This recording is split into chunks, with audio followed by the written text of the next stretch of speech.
Afternoon. It sounds like you already saw it. Today is Tuesday, March 18th. Month is really flying by. Yeah. And we're gonna have such a great week. And we have so much delightful sweetness to sweeten the whole week for us. So thank you, everyone. So we're gonna start with H 397 today, which is a hazard response bill. And then we're look at that, hear from some folks about the housing bill that we looked at last week.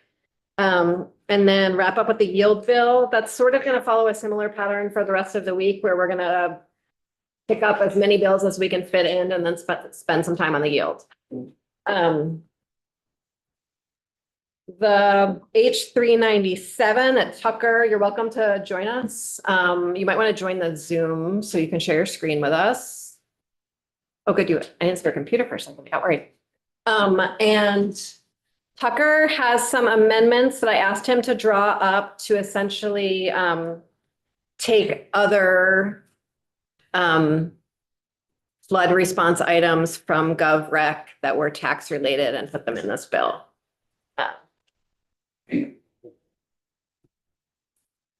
So we'll talk about that when we get to it. And I think Teddy also has a slight tweak that we can fit in here as well, if that works for folks. Well, good afternoon, Tucker Anderson, Legislative Council. It will take me a moment, I think, to join this. Sorsha, if you could send me the. It should be at the top here. Representative Higley knows that I am a Luddite and that I do not understand any form of modern technology. And additionally, I didn't have my laptop at all until right before I came over here. It was with our IT teams. They needed to do some serious repairs. So I'm opening this up for the first time today. Oh, curious. We have a light. It sounds like such a nice morning. It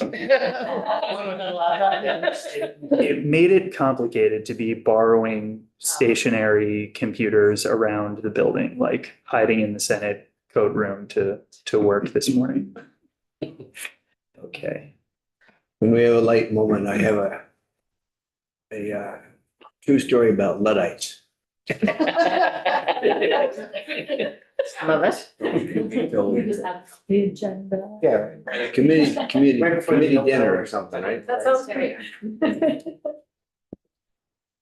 Just for my edification before we jump into this, what is the will and wish of the committee? Would you like me to work through the government operations report or just this? I'd like you to work through the government operations report, but a section could become a sentence. Great. I love that for all of us. We would like to know the context in which we are voting, but we do not need to get embroiled in the details. Thank you. And folks, we are going to vote on this today if possible. So there is a vote warrant for it. And it needs to go, many of the bills we are working on this week need to go to appropriations and finish their time in appropriations by Friday. All right, so you have in front of you the report on H 397 from the Committee on Government Operations. You should be looking at draft 2.4, which is the version that they voted out last Friday. I'll start in section 1, which just relates to the presentation of a plan by the Division of Emergency Management. It's an update and presentation concerning the all hazard mitigation plan that will be due to the GovOps committees before the last legislative day in January. I believe that was 1.5 sentences.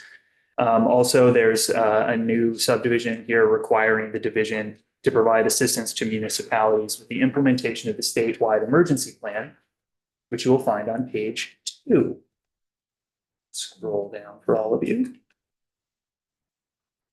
Section 2 amends the state emergency management plan in 20 VSA section 41.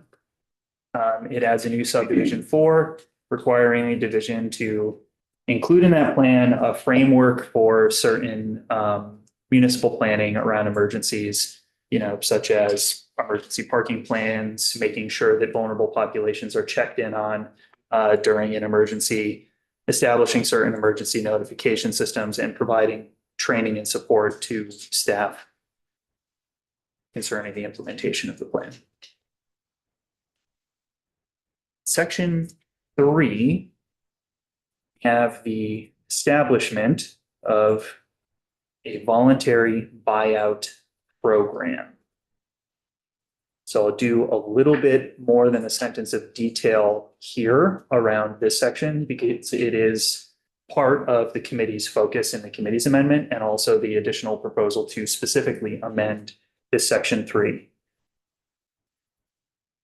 This program functionally already exists. The division is already supporting voluntary buyouts of flood-prone properties. This codifies the program in 20 VSA section 51, this new section, and requires the division to work with the Agency of Commerce and Community Development to establish and maintain this program for flood-prone properties. So it's going from something that they are currently operating pursuant to some regulations to something that is going to be a required duty of the division moving forward to continue this program. The program allows a municipality, so this is discretionary, at the request of the owner of a flood-prone property to apply for funding to cover the purchase price of the property. So simplest way to describe the system, if there is a property owner of a flood-prone property who would like to discharge this flood-prone property, they go to their municipality and say, I would like to enter this property into the program. The municipality then coordinates with the Division of Emergency Management to purchase the property for the full fair market value from the property owner.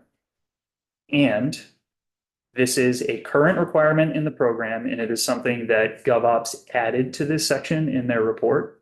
The municipality shall maintain the acquired property as open space with a deed restriction or covenant prohibiting development of the property.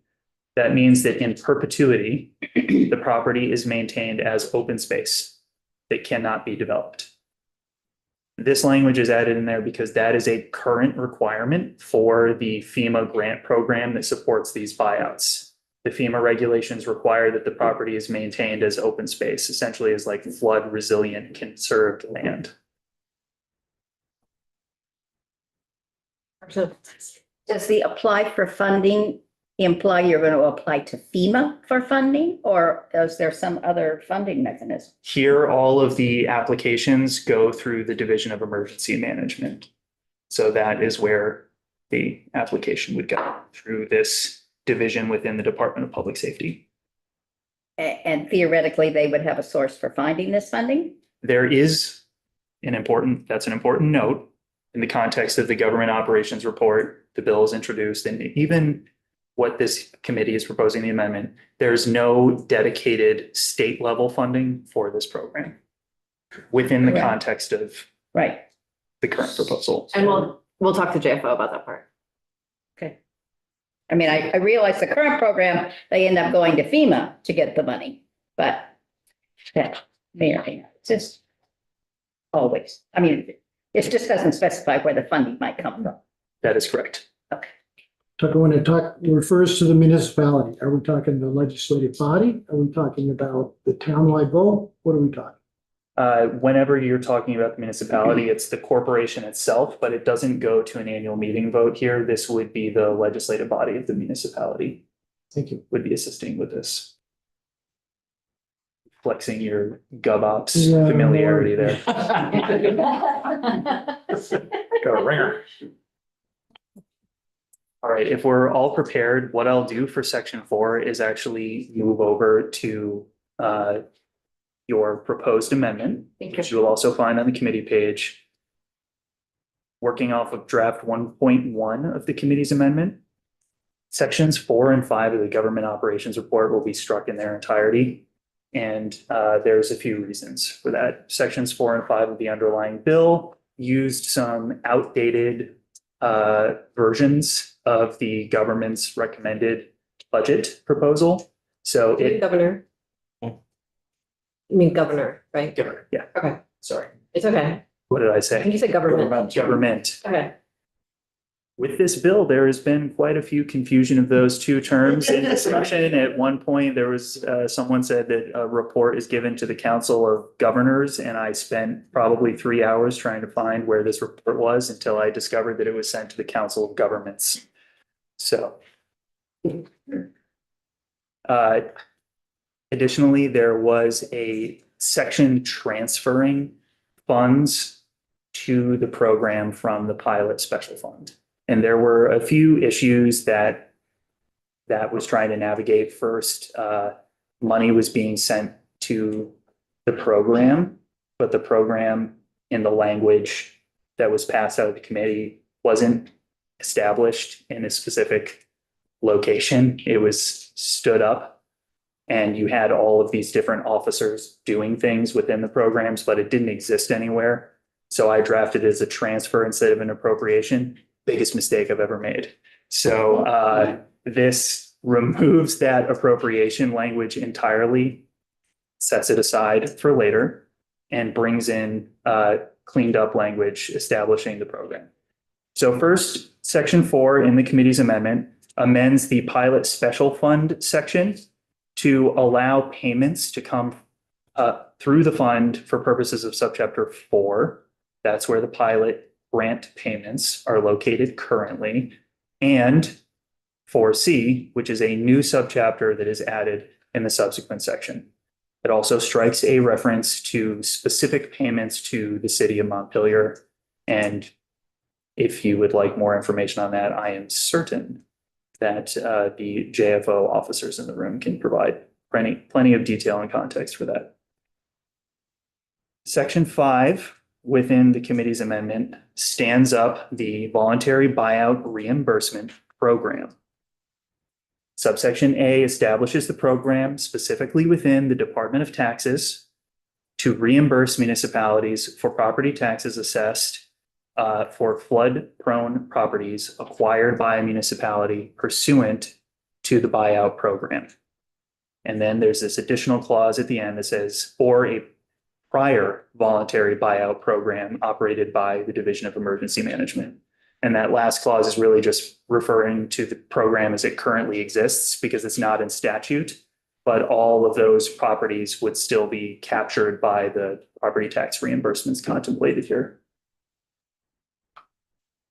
In subsection B, the Commissioner of Public Safety is required to certify to the Commissioner of Taxes on or before September 1st of the given year any of the properties that are going to be eligible under the program.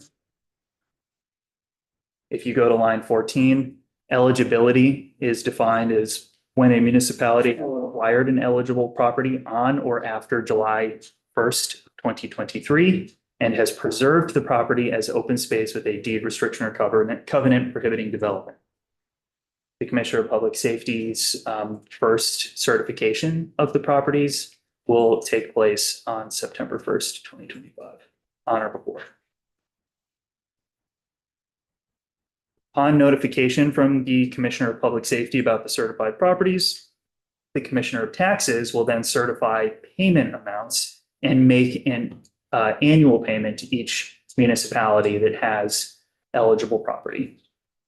The payment will be calculated using the grand list value of the acquired property for the year during which the property was either damaged by flooding or identified as flood prone by the Commissioner of Public Safety, multiplied by the municipal tax rate, including any sub-municipal tax rates in effect each year.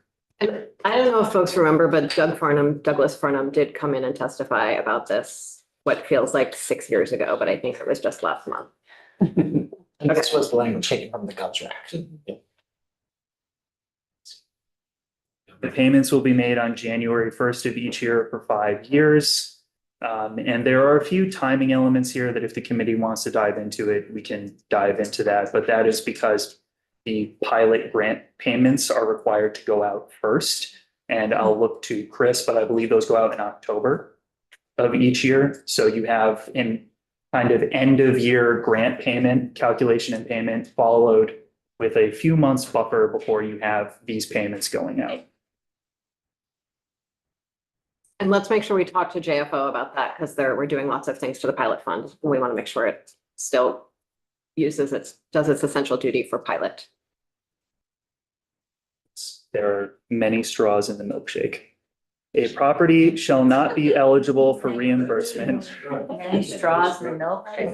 That's what we go I'm to. gonna use that. Wow. This is your greatest success today. Make up for being a Luddite.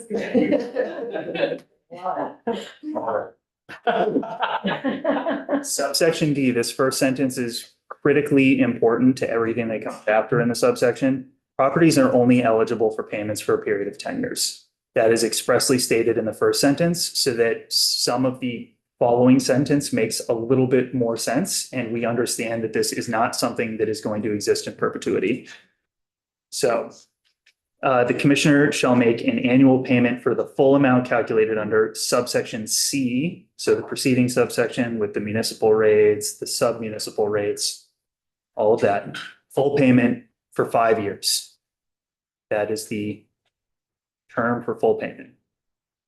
After a municipality has received payments for an eligible property for 5 consecutive years, the commissioner shall make an annual payment to the municipality for any subsequent year of eligibility in an amount equal to 1/2 of the amount calculated under subsection C.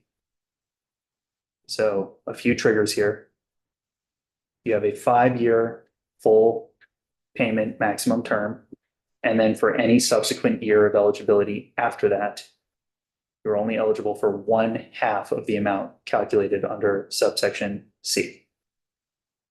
I don't know how eligibility could be lost under the terms of this program, but if it was lost or interrupted, a lot of this falls apart.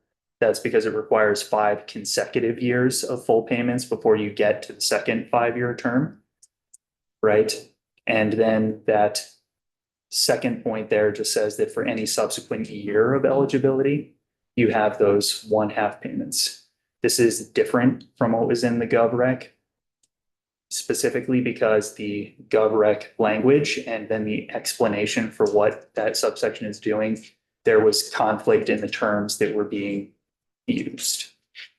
And the GovOps recommendation got so confused that it did think this was in perpetuity and that the GovRec language was calling for basically infinite linear decay where every 5 years the amount is reduced by half until, by the 22nd century, municipalities are receiving payments for a hay penny.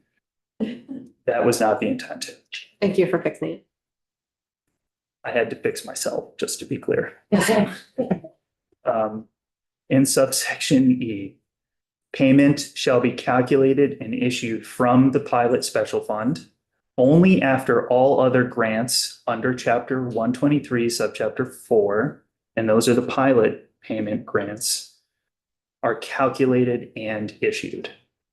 So after all the required pilot grants are paid out, that is when we get to the point where the payments under this program will be calculated. Important second sentence here. If the pilot fund balance is insufficient to pay the full amount of all payments authorized under this subchapter, then payments calculated under this section and due to each municipality shall be reduced proportionately. So after the pilot fund has done all of its necessary work to pay out the pilot grants under subchapter 4, the commissioner is going to take a look at what is left over. And if it's insufficient to pay out all of the payments that are required here, there will be a pro rata reduction for all of the eligible properties.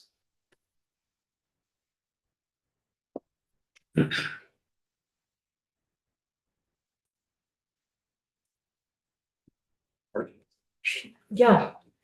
Do you have a question, Representative? Yes, so if we go further, is there a definite amount of money appropriated for this or a designation from the pilot fund? The, Or are we just assuming there's the excess that sits in the pilot fund? Let's save that question for JFO two, if that's okay with you. Yes. If you go back, Tucker, you're talking about this pilot grants, and if there's not sufficient funds, Mhm. go back to the previous page, talking about that 10-year and 5-year, that's gonna affect that substantially as well, correct? Only if there are insufficient funds in that period to pay the full amount, but yes, they will play off of each other. Okay, And there's no end date for when a property could qualify. There's just the limitation for 10 years of eligibility. So there's the potential that new properties could be entering the program at a time when the bulk of the properties that entered this program in, let's say, the first few initial years are subject to half payments 5 years into their eligibility in the program. So that could free space for properties to avoid the pro rata situation. okay, thanks. Should have taken more math courses, clearly. If we're ready, can go through section 6. This creates. Are folks ready for a new section? Okay. Oh, back to the original, back to Yes, the, we are back to the government operations report. Sorry, I skipped the stage directions. All right, we will shift to the GovOps report for H397. Section 6, this creates 2 new positions within the Division of Emergency Management, a municipal grant liaison and an all hazard mitigation technician. And it was pointed out to me very helpfully by Chris that there needs to be a conforming amendment in here as well, a cleanup to make sure that the name of the mitigation technician is the same throughout the section. And this is because GovOps did kind of uniform amendment within this to shift it from flood specific to broader all hazard mitigation.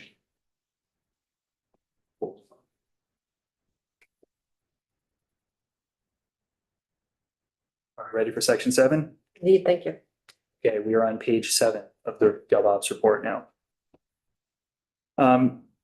This section establishes a system where municipal corporations can request assistance from the Division of Emergency Management with access to and development of various flood and all hazard monitoring devices and systems. So surface water flood monitoring devices, alert systems integrated with statewide weather alert systems, connection to a statewide enhanced weather alert system that predicts local and regional conditions and issues real-time warnings for various severe weather events.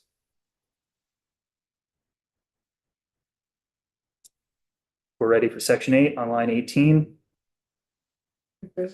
This requires a needs assessment report from the various stakeholders that are involved in this proposal that will be due in November of this coming year. And that is an opportunity for each one of those stakeholders to state what they need to fully comply, what support they need, for example, to fully comply with the provisions of this act. And that report will be sent to the appropriations and GovOps committees in both the House and the Senate. Was part of the conversation in committee about this, that we just have so many different divisions that are sort of working on this issue, that it's helpful to know how they're all. And that it might be hard to assess at the outset with some of these more discrete duties and not necessarily knowing how many municipal corporations may seek assistance through the division.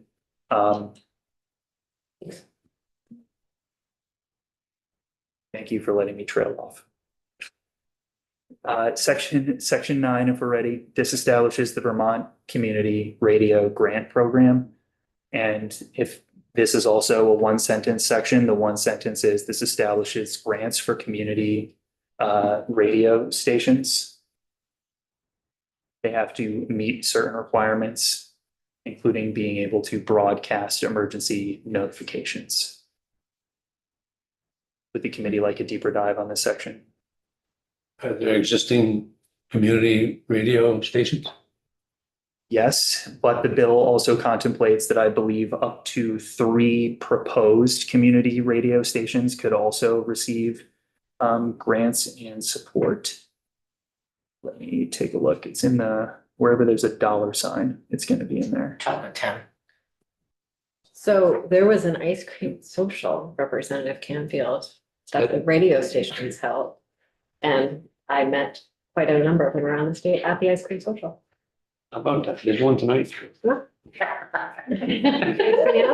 5 o'clock.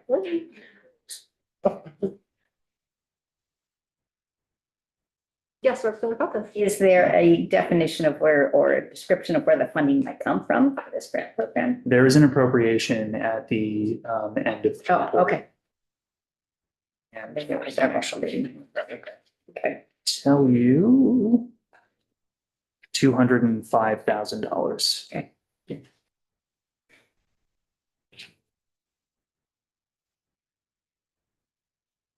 Is there a reason why they're looking at radio but not TV? Is that because TV is addressed elsewhere?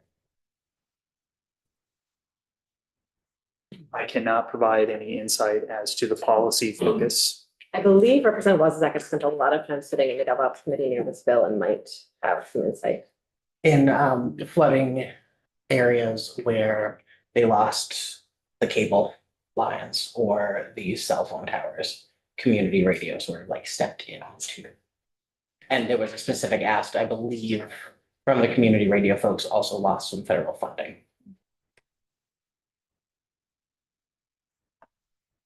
I don't remember. That's right. Thanks, Tucker. We're going to move through a couple sections now that deal with finances and indebtedness at the local level. Section 10 amends 24 VSA, section 1585, adds it, which would allow municipalities to carry over any unused funds at the end of the fiscal year and put them into an unassigned fund balance. So Aren't they already allowed to do that? Yeah.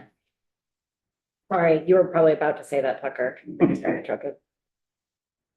there is no statute that requires unexpended funds to be revoted by the voters, but it is a best practice that at the end of the fiscal year, if there are unexpended funds that have been dedicated to a specific purpose in the approved budget by the voters, that before it can be used for any other purpose, or, for example, moved into the municipality's general fund, that the proposal has to be put before the voters at an annual or special meeting.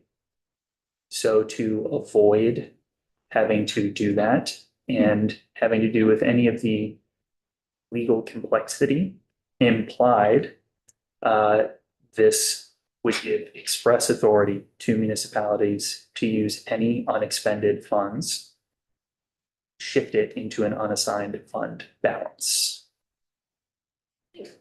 And if you want to review details around this proposal and some of the instances where municipalities that have this authority in their charter have used their unassigned fund balance, the Vermont League of Cities and Towns did provide a report to House Government Operations concerning the current function of unassigned fund balances, for example, in the city of Burlington. So you were saying it's best practice, but it's not required.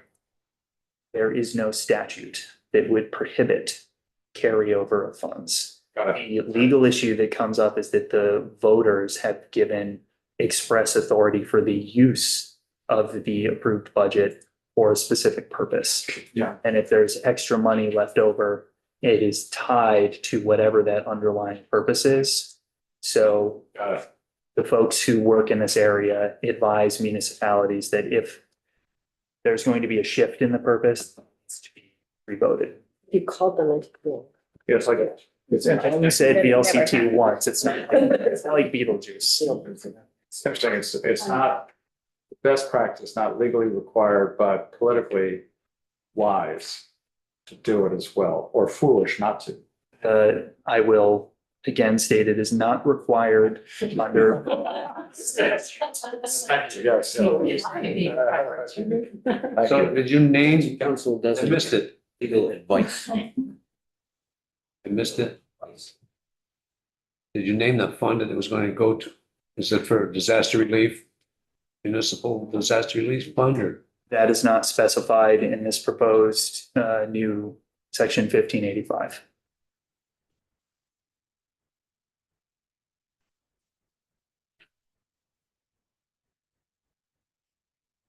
All right, in section 11, another new section being added to Title 24. This adds a new 24 BSA, section 1790, related to emergency borrowing. This authorizes the legislative body of a municipality to borrow funds in the name of the municipal corporation without the approval of the voters for the purposes of paying expenses of the municipality for public improvements or expenses associated with an all hazards event. So that would be an emergency event as defined by 20 VSA Section 2, all hazards, or a declared state of emergency pursuant to 20 VSA Chapter 1. Those notes or orders shall be for a period of not more than 5 years or a term not to exceed the reasonably anticipated useful life of the improvements or assets financed by the notes or orders. So the key things to note here, this is debt being accrued in the name of the municipal corporation by a vote of the legislative body of the municipal corporation to respond to a specific need related to an all hazards event or a declared state of emergency. And the term of those bonds, 5 years, or the reasonably anticipated useful life of the improvement. Representative Feltes? Same question. We already do this. Is it not best practice to do this? And so now you're giving us legislative authority to do that, or is it the 5 years that's the concern? So there's a few things at play here. First, general rule, voters have to approve this sort of bonding broadly, except for some emergency bonding authority. And in that case, the term of the debt is limited and it's 1 year. Oh, So this extends the term of the bond here and ties it to an all hazards event or a declared state of emergency. okay. All right. Can you remind me what an all hazards event is?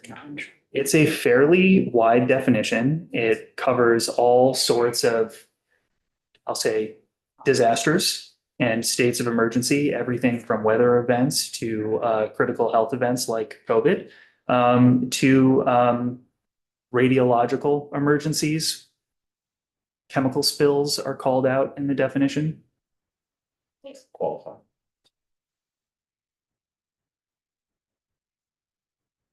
Section 12 amends 24 VSA section 1759, and this section is going to relate to the repayment of debt, and it is going to give legislative bodies the option for servicing the bonded debt that is being taken out according to a level debt servicing model.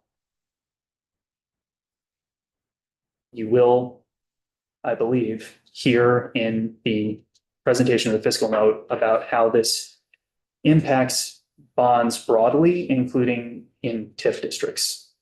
Thank you.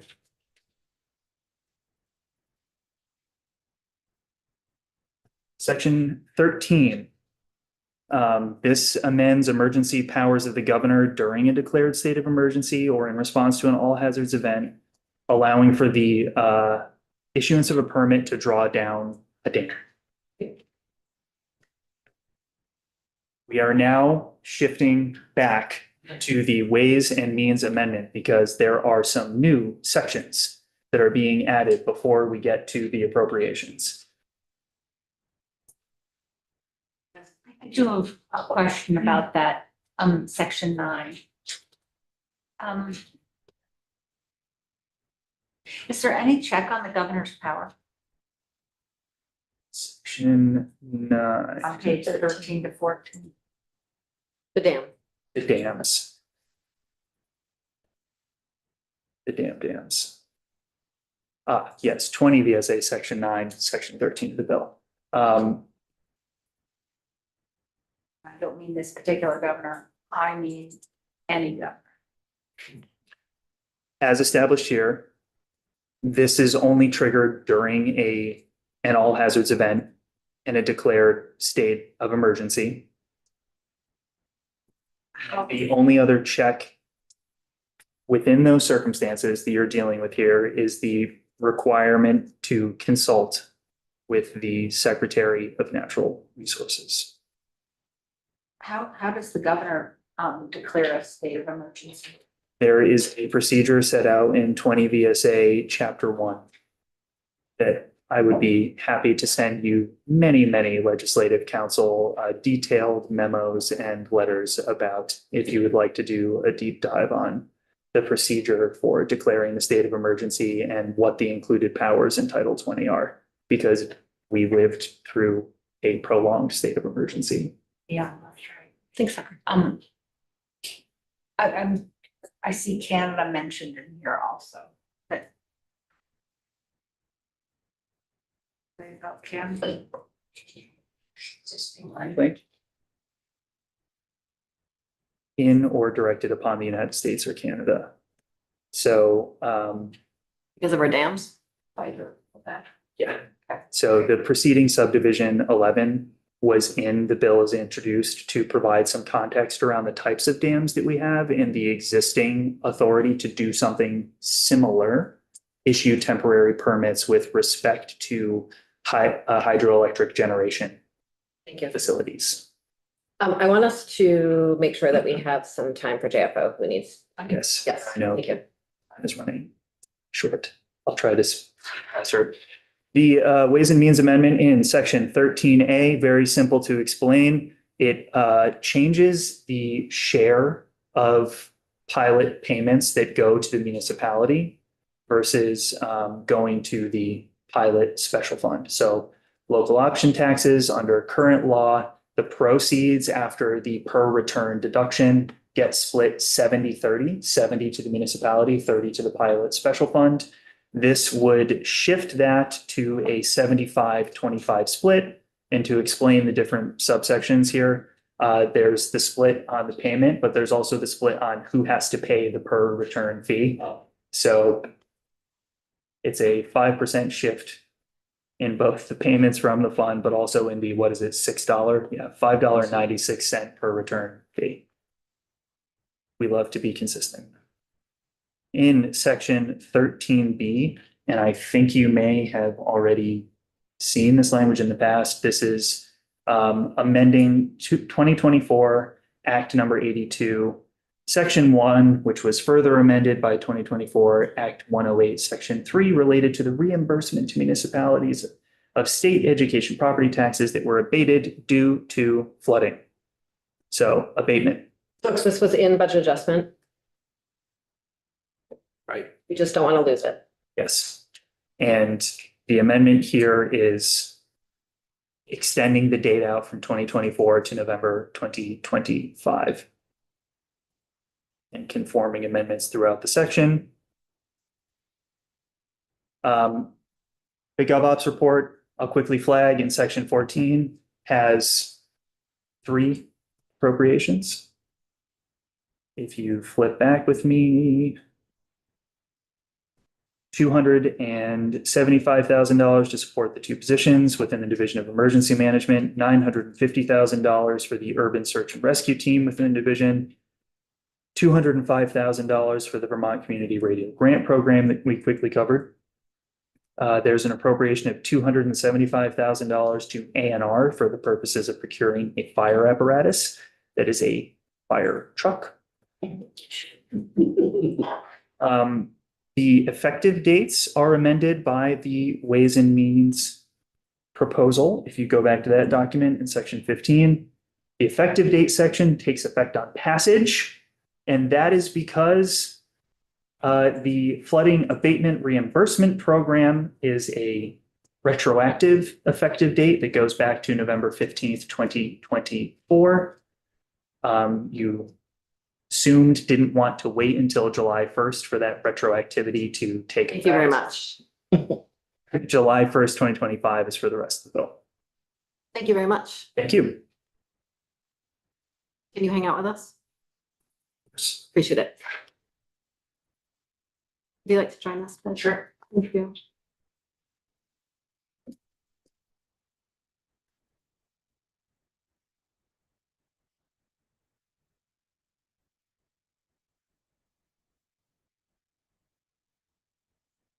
Ted Barnett, Joint Fiscal Office. Would you all like to start with TIF or with the reimbursements local option tax changes? Wherever you want to. Okay, great. I will start with the intersections of section 12 with TIF, district debt and borrowing, and hopefully use my words effectively to describe the mechanics of that. Broadly speaking, with TIFs, it's helpful to first think about, right, in the life cycle of a TIF district. In the beginning of a TIF, there's less incremental property tax revenue that's been generated by developments in the district. So you're seeing debt service and revenues kind of closely aligned. And as the district progresses and more developments come online, right, there's more incremental revenue and you start seeing more surplus compared to debt service. When you connect that with level principal payments, which have higher payments in the beginning of the instrument, and those those debt service payments decrease over the life of the instrument. That's what kind of enables that structure. You have your debt service payments closely aligned with incremental revenues. And then when debt service payments are much lower, right, you're generating lots of surplus as there's a lot of development in the district. If you switch to a level debt service payment, those payments are a consistent amount throughout the life of the district. So that enables a TIF district to do two things. First, they can increase the amount they're borrowing because they have more room, right? Their payments would be smaller at the beginning of the district. They have more ability to incur higher amounts of principal, and which higher amounts of principal generates higher interest costs. And because, so then you have, you have less, you're able to borrow more, and that debt is more expensive over the life of the instrument. And so there are higher costs. And so what you'll see is that that surplus that's currently being accrued in TIF districts may be lower. And since there's less surplus at the end of the life of the TIF district, that money is remitted to the education fund. So there may be less surplus education property tax increment that's remitted to the education fund at the end of the life of the district. So that's kind of the fiscal picture. It's impossible for us to pin a number on it. It depends on the scope of which that type of instrument is used by municipalities that are still in their incursion periods. So Barrie, Hartford, Killington, and potentially Rutland if it's approved by VEPSI. So yes, the number of instruments or debt that's incurred using that new structure, and the overall amount incurred. And how does this? Why is this in a hazards bill? Do you know? I do not know the answer to that question. I just noticed that it had a TIF intersection, so I wanted to comment on it. Is that because Barrie does have a TIF and its current debt structure might be based on fixed principal payments plus interest? Possibly, yes, and their debt is structured in that way. This wouldn't allow, it would be for new debt incurred, so it wouldn't change any existing debt. Okay. Does everyone understand how it works? We don't have to make a decision on whether or not we like it. Not completely. Okay. Do you have any questions? If you could run over it one more time in a quick, fast Do you proposal. have like one of those nice little increment diagrams? Those always help me. I could pull one up, given a few seconds. Okay. Yes, and I think that would. I don't know if that would help you, Representative Higley. I love a good increment diagram. Yeah. Okay. Yes, yes. Okay, Yeah, great. I'll, Yeah. I'll kind of go into the other section and hopefully pull that up and hopefully clarify for us. Great, thanks. Yes. So I will share my screen for the second piece. So this is, We can just wait while you pull up the increment. Oh, okay. It's okay. Great. Let's see where's going to be addressed.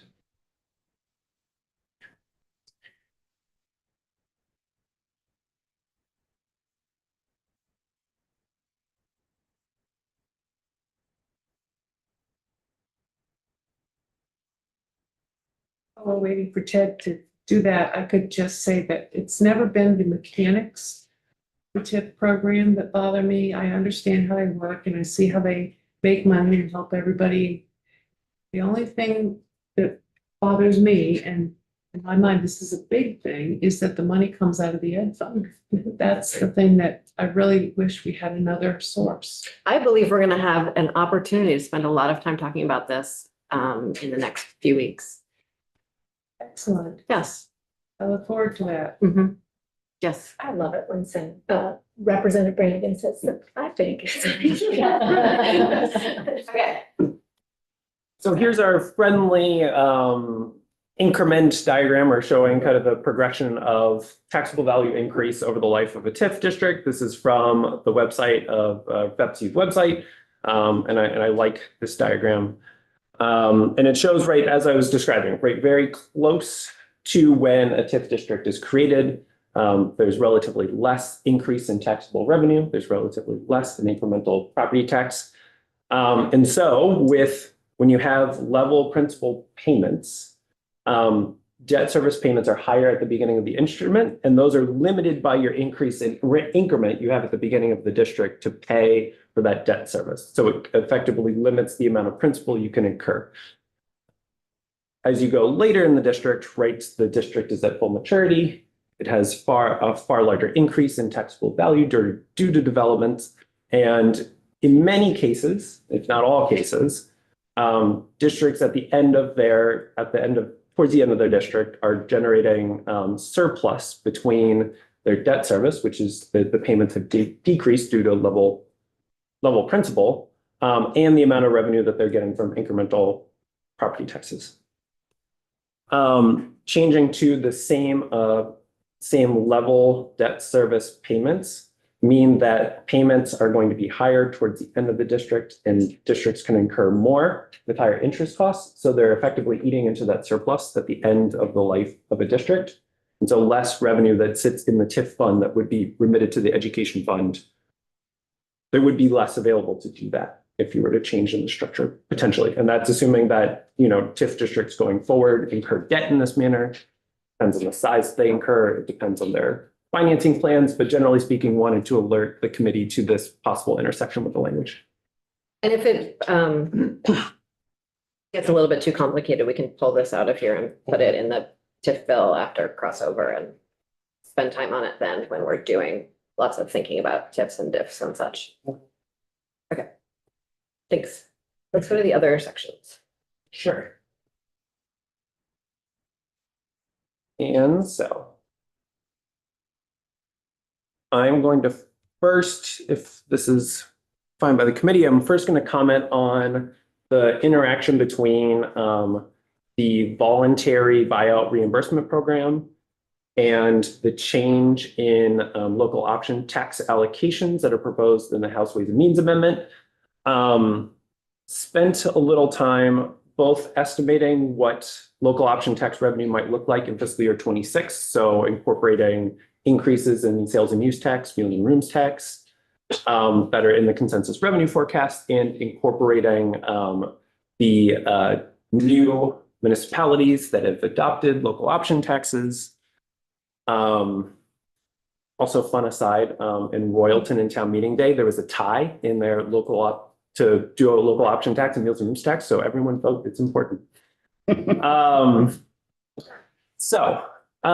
estimate of local option tax revenue with all of those changes is a little bit more than $59 million. In current law, with the 70-30% allocation between municipalities and the pilot special fund, that would give $39.2 million to municipalities and $16.8 million to the pilot special fund. And looking at various adjustments, because wanted to provide two different looks here. If you take that $59.18 million, and if you were to allocate it 80% to towns, that would leave $11.2 million to the pilot special fund. The FY26 GovRec has a $12.2 million appropriation for the base pilot payment. So not enough revenue, and would create kind of a structural deficit within the fund if it were 80%. However, as proposed in the Ways and Means Amendment, with the 75% allocation, there is of that $59.18 million. We're estimating a little bit more than $14 million to the pilot special fund. Wanted to. So when you add the voluntary buyout reimbursement program, a few weeks ago, I presented an estimate of $550,000 to the committee, confirmed with Douglas Farnham. He deemed that made sense, or at least he saw that in an email to me, he noted that he sees that the $1 million appropriation that's in the governor's recommended budget as covering the program for 2 to 3 years. So roughly in line with $550,000 as an estimate.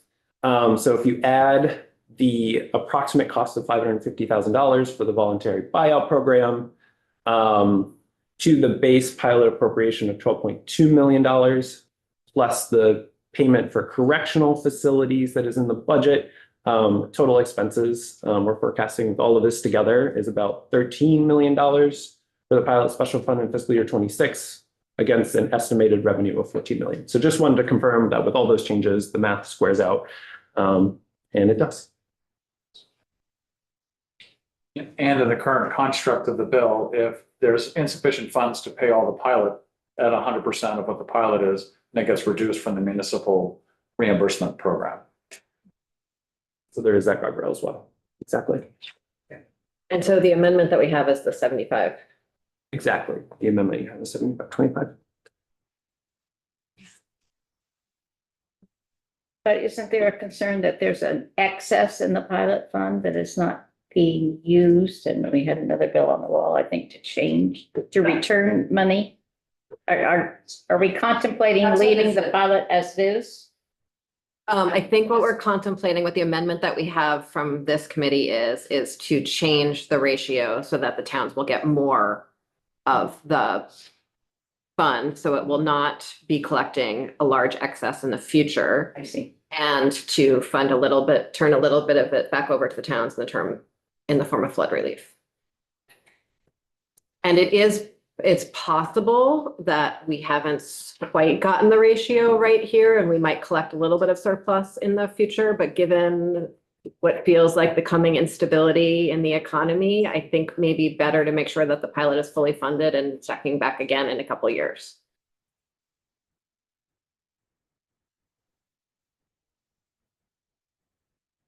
Because we just started fully funding pilot, right? Right, starting in fiscal year 24. Yeah, right. Seems like maybe we should break that right away. Yes, so that's covered everything in the bullets, covered everything in the document. I think the only thing that's additional on the fiscal note is running through appropriations. I'm happy to do that for the committee, but Tucker did it.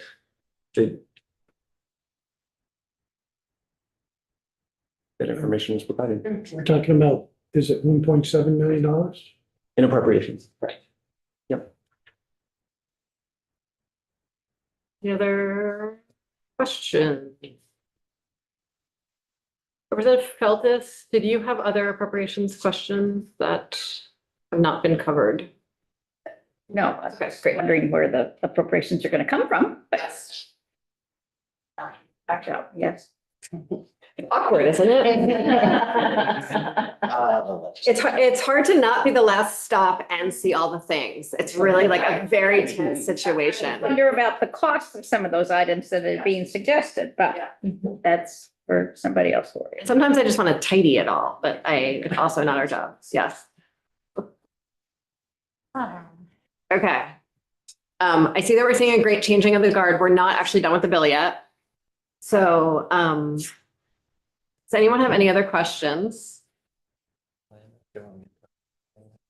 Yes, thank you to you.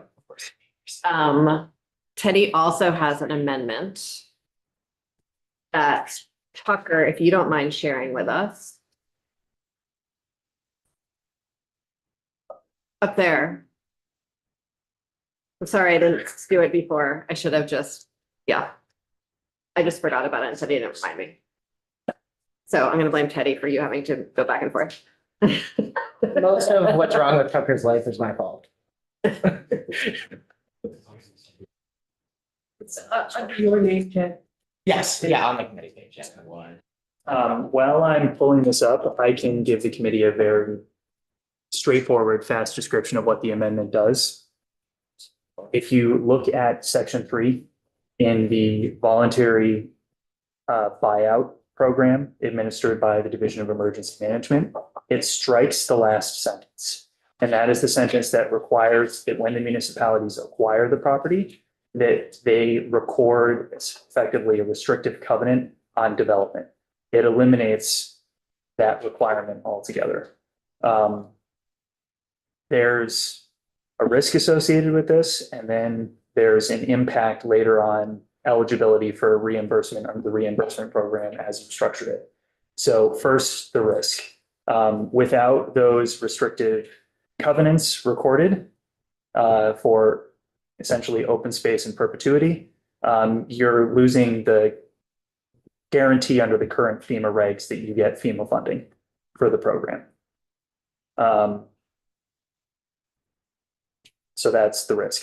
The interaction with the reimbursement program will only pay out to properties that have those restrictive covenants. So there's a possibility that with striking the sentence at the end, you could have properties that can participate in the voluntary buyout program, but the municipality would not be eligible for reimbursement for lost property taxes. I'm assuming because maybe it would be used for some other purpose where it would be taxable. Where's the sentence?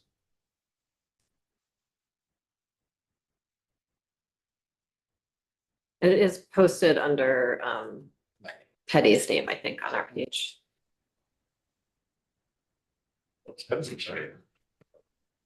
Edward Charles Wells is next the first, or the third. Go Charles. Representative Pigley, did you have your hand up a second ago? No, just Oh, okay. wondering why, again, can you explain why it was removed that wording initially? Is there the thought behind? So I will say that the reason government operations added this was just to make sure that there was consistency with the current buyout program that is being administered by the division, what is being codified and proposed for 20 VSA section 51, and for the reimbursement program. That throughout you have one model where property is being acquired, it is being dedicated in perpetuity to open space, and then the state for that 10-year period provides reimbursement payments for the lost property tax. So the intent of striking that sentence is that, striking that sentence does not prevent VEM from going through the FEMA process. And the FEMA process, just as codified, restricts all further development. In Barry, we had 60 properties request buyouts. If we were to grant FEMA buyouts to all of those properties, our city would go bankrupt because we lose all of that grand list value. So there are about 30 buyouts that the city of Barry did not forward to VEM to be sent to FEMA because we just can't take that grand list hit. So it caused us to prioritize amongst our buyout requests, which ones we could and could not do. By striking the sentence, it would just allow the state to use theoretical state funding, and where that money would come from would be a question. But would allow, if you use state money to buy out a property, that could be further developed because we know we have the technologies to build in flood resilient ways. You just can't do that when you take the FEMA buyout, and our towns can't afford to take the grand list hit. So this is aiming to create basically a third option where you can get a buyout, the municipality takes it and then sells it to a developer to develop a flood resilient building, such as like the Montpelier Transit Center. It was built in a flood resilient way, no flood damage. But we couldn't have built that if that was a FEMA buyout property. So this amendment would not preclude going through FEMA and doing that process, if that is what is right from a flood mitigation perspective for that property. But would allow the state to grant funds to municipalities to make those homeowners whole, buy them out, get them out, demolish the land, and then sell it off to a developer to redevelop it in a flood resilient. Representative Burkhardt? May I ask Patty a question about the specific? Yeah. Or, yeah. So is there any language anywhere that says that any redevelopment has to be flood resilient?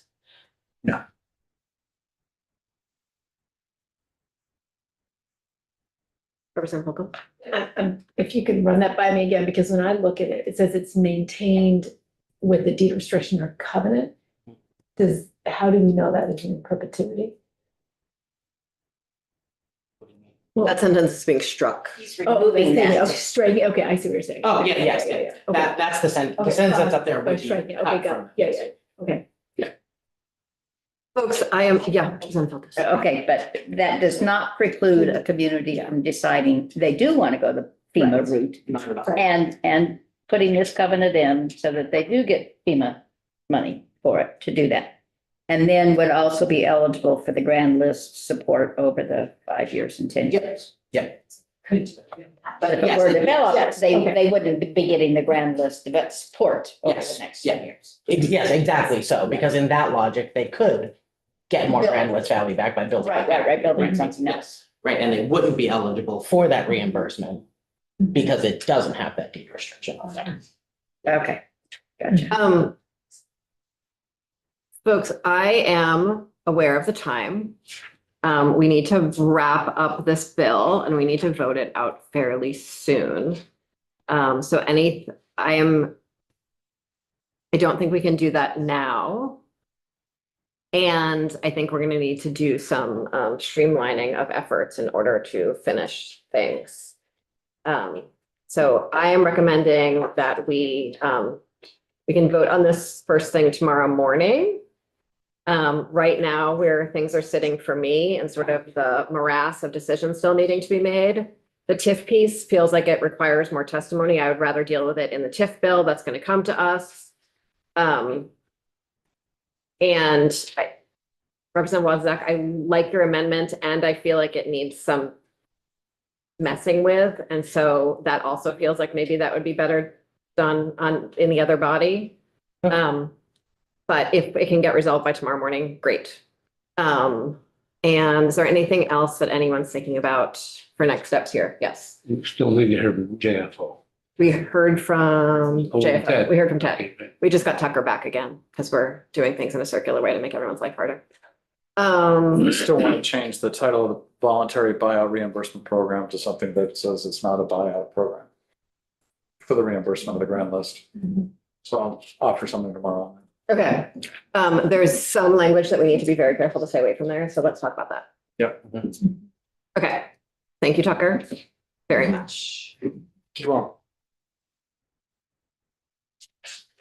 I'm gonna take a we're all staying in our seats break, or anyone who wants to leave the room to come or go, whatever's about to happen. And for this, since this is not the agriculture committee, I wonder if we could clear a little bit of the maple and the eggs. Oh. It's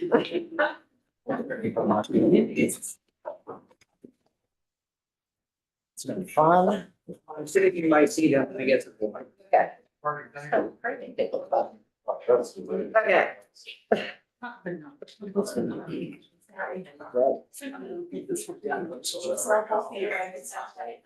Okay. I think that's. You just want to know what. I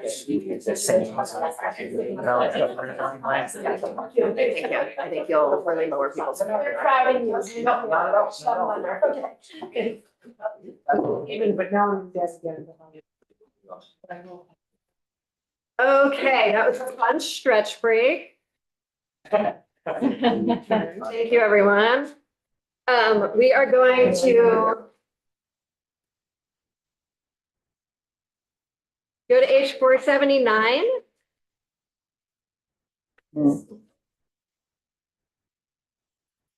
And first up for H 479, that was the housing bill that we heard about. I think it was the last thing we did on Friday.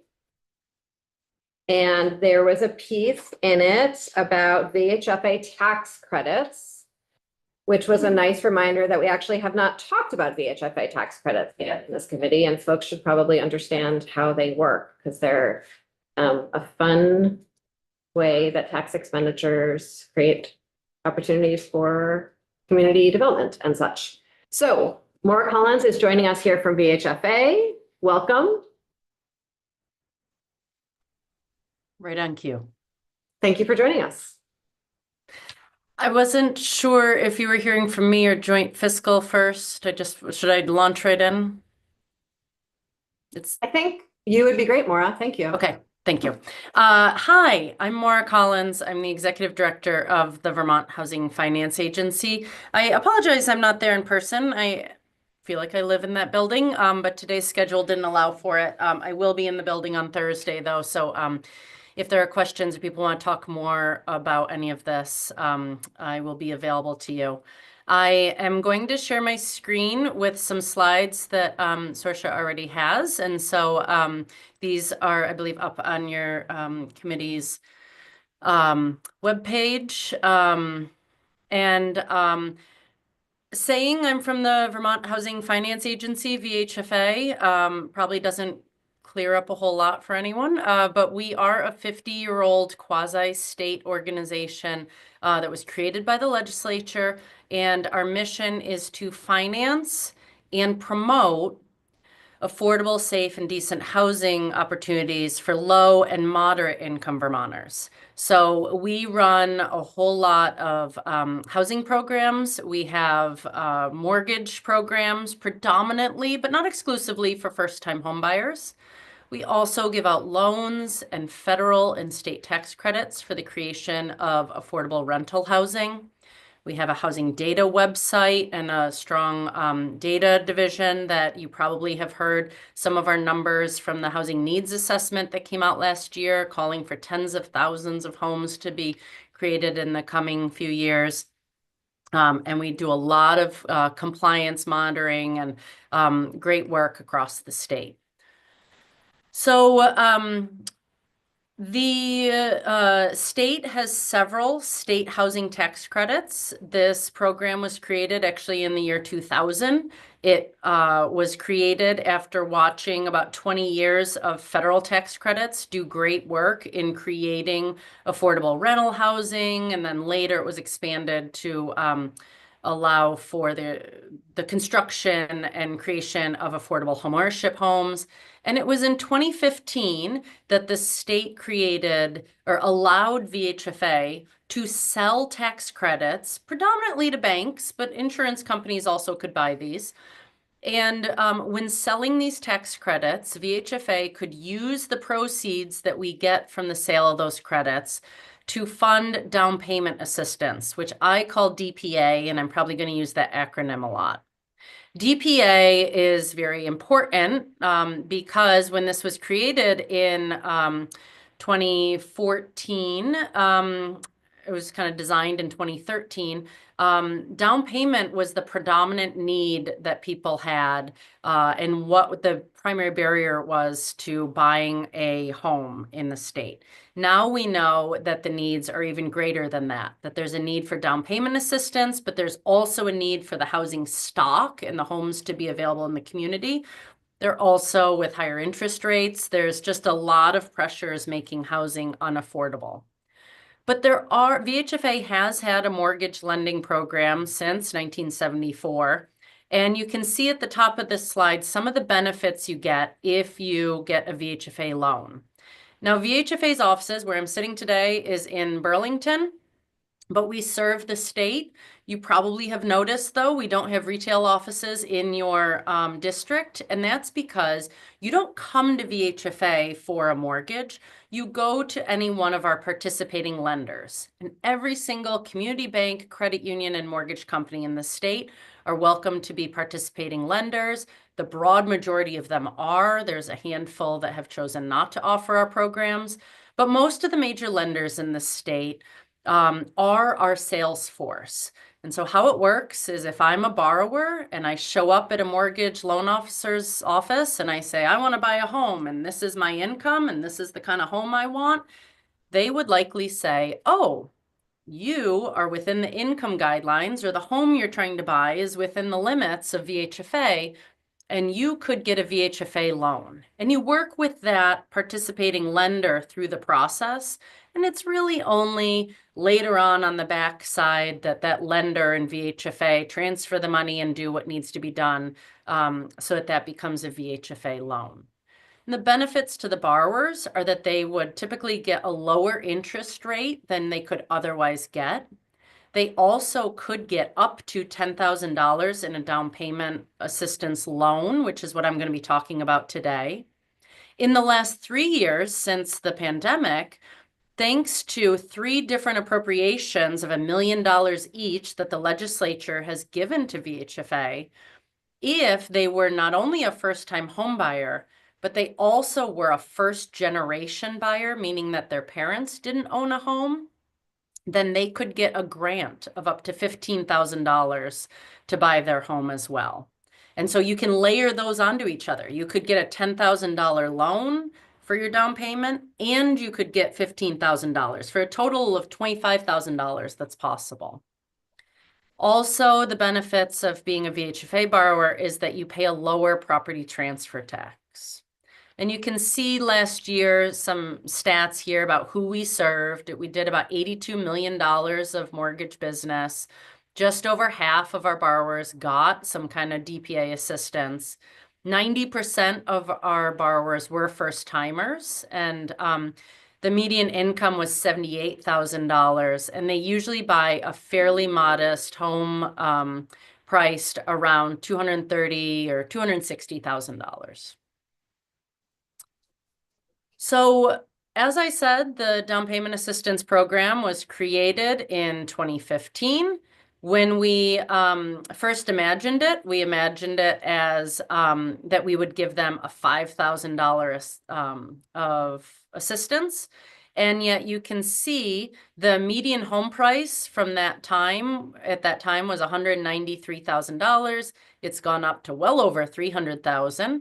And so to put down the down payment needed, that has had to rise. Similarly, it's gone up by about 76% since the program was first envisioned.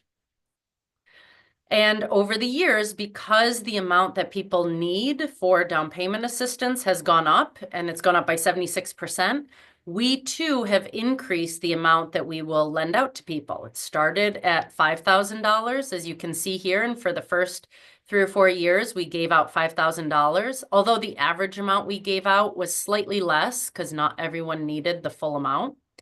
And then for a couple of years prior to the pandemic, we increased that to $7,500 because we saw that home prices were going up and down payments are a percentage of the home price. And so we increased it. And then as a result of the housing market really going bonkers, we felt we didn't need to go to the legislature to ask permission, but we felt like you all would want us to meet the market and the needs. And so we increase the amount we would give out in DPA to $10,000 or $15,000. And the difference was based on your income. So people who earned higher income could only get 10 grand, but if you were very low income, you could get up to 15,000 in assistance. But then, which is the reason I'm here, we started to run out of money, and so we brought it back down to $10,000 for everyone, and there's no longer that secondary income threshold that we look at.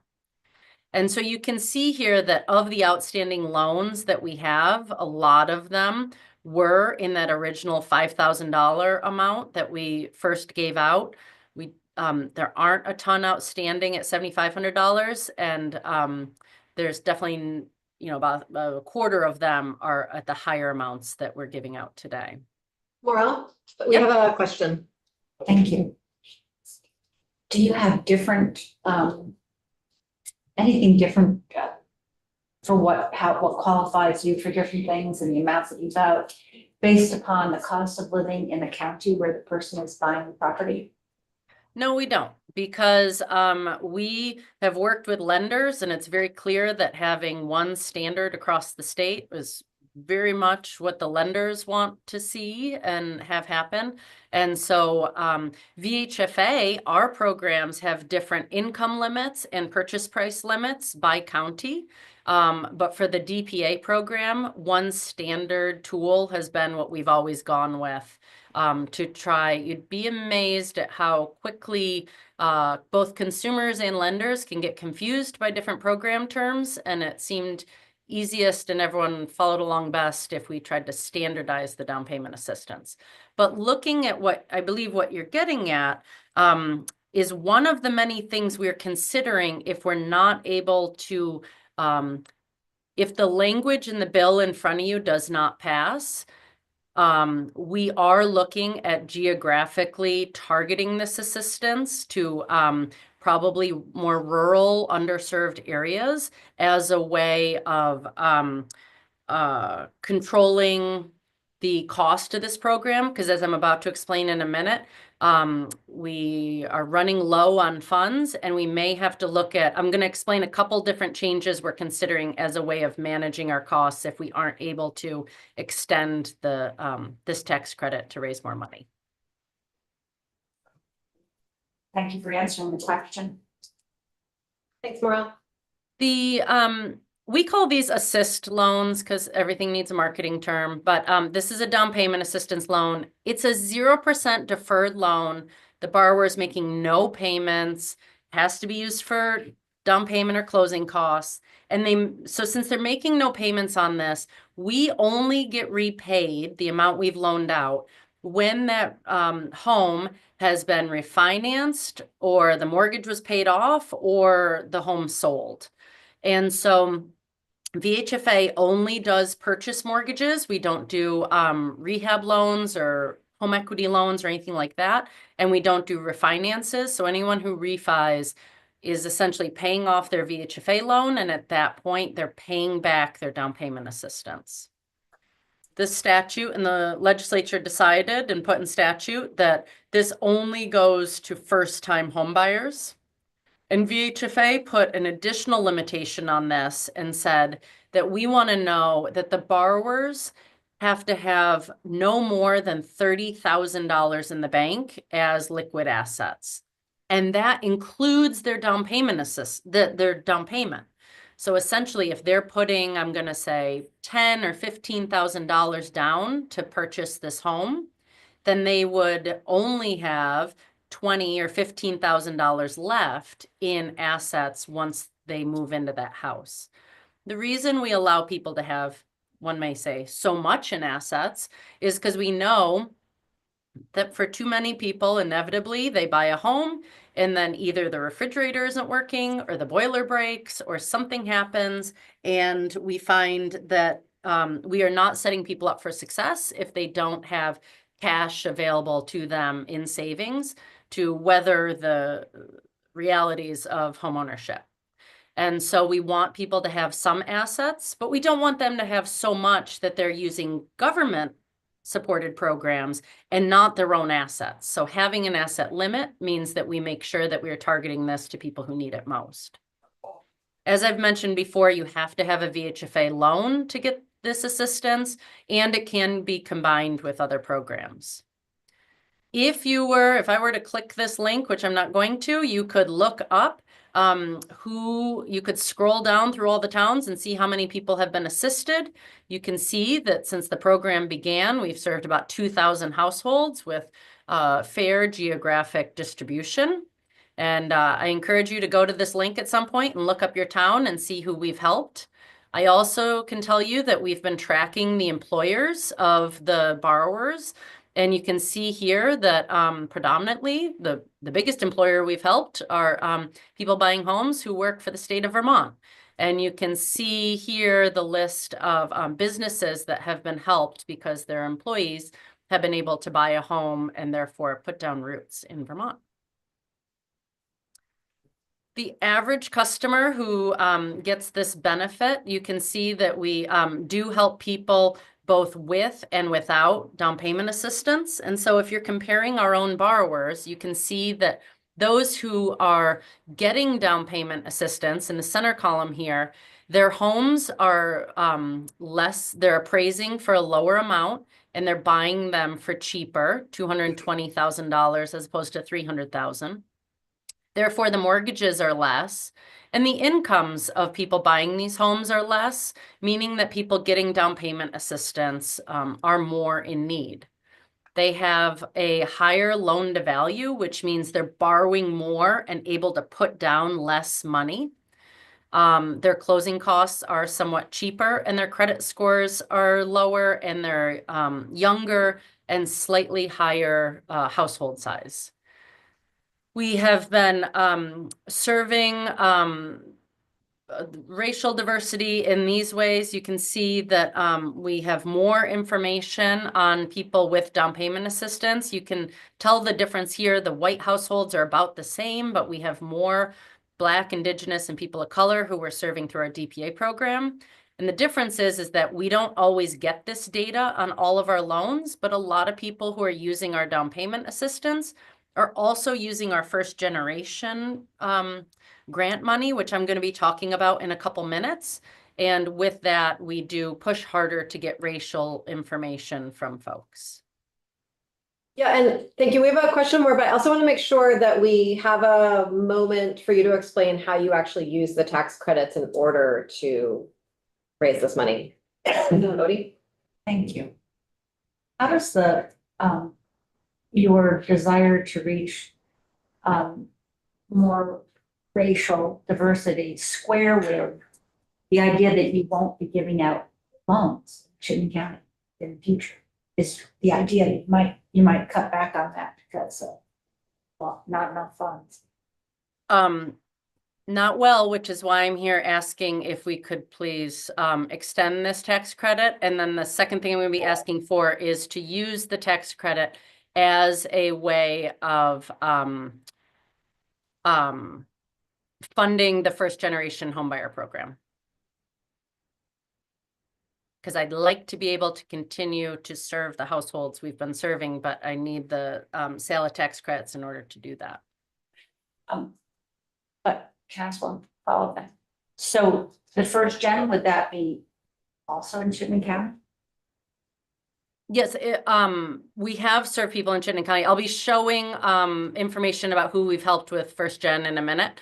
And right now, again, I want to be clear, this is available statewide equally and everywhere. And that's how I want to keep it. Okay, thank you. Thanks, Mark. Representative Bigley? The question I've got is, what are the qualifications? I mean, a $260,000 median home price isn't much of a home. And what are the qualifications for the actual house? That we don't have overlays in that regard. And so the home does have to have a property inspection. But we don't put overlays. It's otherwise it has to be saleable on the secondary market, and Freddie and Fannie often have rules about, you know, there has to be a working sewer or septic system. There has to be water. I mean, VHFA doesn't have conditions that go beyond a typical mortgage requirement. Okay, thank you. The last thing on this slide is just to show that we do see that borrowers who are using the down payment assistance do have more student loan debt. Now, this slide is where I'm going to explain to you why I keep saying that we're running low on funds. When we created the program 10 years ago, we envisioned it and still do see it as a revolving loan fund. And so we were able to sell tax credits through this coming state fiscal year. So we are able to sell tax credits every year in the amount of $250,000. In the next slide in a moment, actually, let me go to the next slide. I'm going to pop back to this one. I think I'd like to do this. This slide, if you are a long timer on this committee, you've seen this chart before. And if you're newer to the committee, it will make your eyes hurt. But I promise it's not as hard as it looks, because I'm going to walk you through it. And I'm going to use this row of 2025 in process as my example of FY25. The tax credits that I'm talking about are a 5-year tax credit. That makes them unusual. If you've talked about the downtown tax credit or other tax credits are often a 1-year credit. So the state will lose out on its ability to collect a certain amount that year based on how much the tax credit is. This program was modeled after a federal tax credit, which is a multi-year credit, and therefore this being a 5-year credit means that in 2025, we sold $1.25 million of tax credits, but the banks that bought them could only claim $250,000 each year for the next 5 years. So if you're looking at the row of 2025, it means that in total, we sold $1.25 million. In exchange for that, I'm going to pretend like it was one bank. It was more than one bank, but for ease of explanation, I'm going to say a bank bought $1.25 million of tax credits. And so over the next 5 years, they're going to be able to not pay $1.25 million on their bank franchise fee or taxes, but they won't be able to do that and for a couple of years because they can only claim $250,000 this year and then $250,000 next year and so on and so forth. And so because of the time value of money and the fact that they're not claiming those credits for 4 or 5 years, and they could have had that money otherwise invested and earned on that money, they pay us a little less than a dollar for dollar. And so we typically we used to get about 95 cents on the dollar, but with higher interest rates, now we're only getting about 90 cents on the dollar for the sale of these tax credits. And that's because when I say higher interest rates, it means that banks have other places, other competition of where they could put their money and they could earn more money through other interest vehicles. But we sold 1.25 million in tax credits, and we received about 1.1 million in cash to fund this program that I'm talking about. So we did that in 2025. It says in process, but actually we're done selling those tax credits. And we have one more year in blue here, 2026, where we will be able to do this again. Come July, we will sell $1.25 million of tax credits, and we will cash about 1.1 million to fund the DPA program. And then we will be done because this program sunsets. But as you can see, looking now at the columns, starting in FY27, if you don't extend this program, then the state's tax expenditures will decrease and the state will be collecting more in tax revenue every year starting in 2027 because the tail at the end of this program starts to phase out. And these green rows don't happen unless you make the change that House General recommended. And so what I'm asking for is to be able to sell the same amount of credits for an additional 5 years, which would keep. That means this blue summary bar of already the state is foregoing 1.25 million this year, next year, but it would peter off a bit. I would ask that we keep that steady and it would stay steady until 2031. And then at that point, it will peter off and we will stop selling these tax credits. And this will move more into the traditional revolving loan fund that we always envisioned it to be. And the reason we need the extra, was there a question? Nope, thanks. Okay, the reason we need an extra 5 years is because of what's going on with interest rates. And that's this chart right here. The line on this chart shows you what the average interest rates are from 2016 through 2024. And not surprisingly, you can see that they hit a low point in 2021 and then have gone up to about 7%. They're 6.5% right now. And so these bars down here tell a story of the repayments into this program. You can imagine that if we made the first loans in 2015, then we weren't getting a lot of repayments in the first 2 years of the program because no one had moved and no one had refied. They were all just enjoying their homes that they purchased. But starting 3 years after the program, we started to see the first few people refinance or move or die, or I don't know what happened to them, but they started repaying back to VHFA, and we had this money, about 34,000 this first year in 2018, that we could lend out. So each of these years, we are receiving money through the sale of new tax credits. And in addition to that, we had additional money through these repayments that we could pay out. It's not surprising to see that when interest rates dropped, VHFA had a lot of repayments happening. And again, we don't do refis, so a lot of people paid us back. We hit a real high watermark of getting a lot of repayments. But as interest rates have gone up, we've seen those repayments drop off. And at this point, both between the fact that we've gone up to $10,000 of assistance, not $5,000, and that we're seeing lower repayments, we are getting to a point where we are worried that in the next year, less than a year, but in the next year, we're going to need to curtail the program in different ways so that we can live within our means. Lenders don't like it, and borrowers don't like it when programs open and close. This is not a government program where people apply to VHFA. This is built into the mortgage system. So there is an expectation that this assistance will be there when a loan closes. And so we need to find other ways to curtail this and live within our budget. And that might look like lowering the asset limit from 30,000 to 20,000, which would leave borrowers with less money, less of a safety net once they buy their home. It might look like geographically targeting assistance to certain areas of the state that have historically been underserved. It might look like lowering the amount of assistance from $10,000 down to $7,500.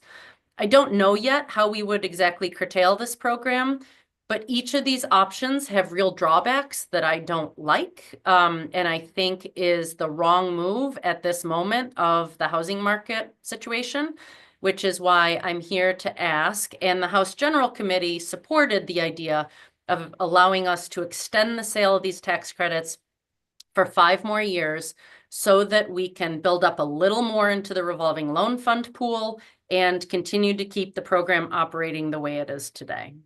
Thank you, Maura. That sounds fantastic. We're going to need to hear from some more folks, but I think you have very clearly made for the case for both how this works and the importance of this program and the great work that you all have done. Thank you. May I have 1 more minute to say one You more? may absolutely have 1 more minute. Yes. And I hear the time pressure. The First Generation Homebuyer Grant Program was funded with appropriations, and you can click through the slides to see who we've helped and what we've been able to do with that program. You can see that there have been fewer people served through this. Because this has been a program that was funded through appropriations, we are asking if we could use the same tool of a sale of tax credits to fund this program. But in this case, since it's a grant and it's not repaid to VHFA, it would not have a sunset date.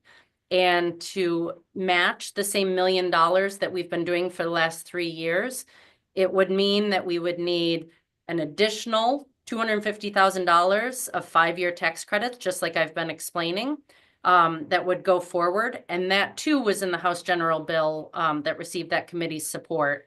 So essentially, you'll see in the fiscal note that I believe you're getting that the total impact would be $500,000 at the peak. But then that first loan program will peter off, as I explained, and it will just be the First Generation Homebuyer Grant Program that lives on beyond that. Thank you. Thank you. Really appreciate your time today. I'm trying to stop sharing my screen. Hold on, I minimized something and now I've lost my ability. Okay.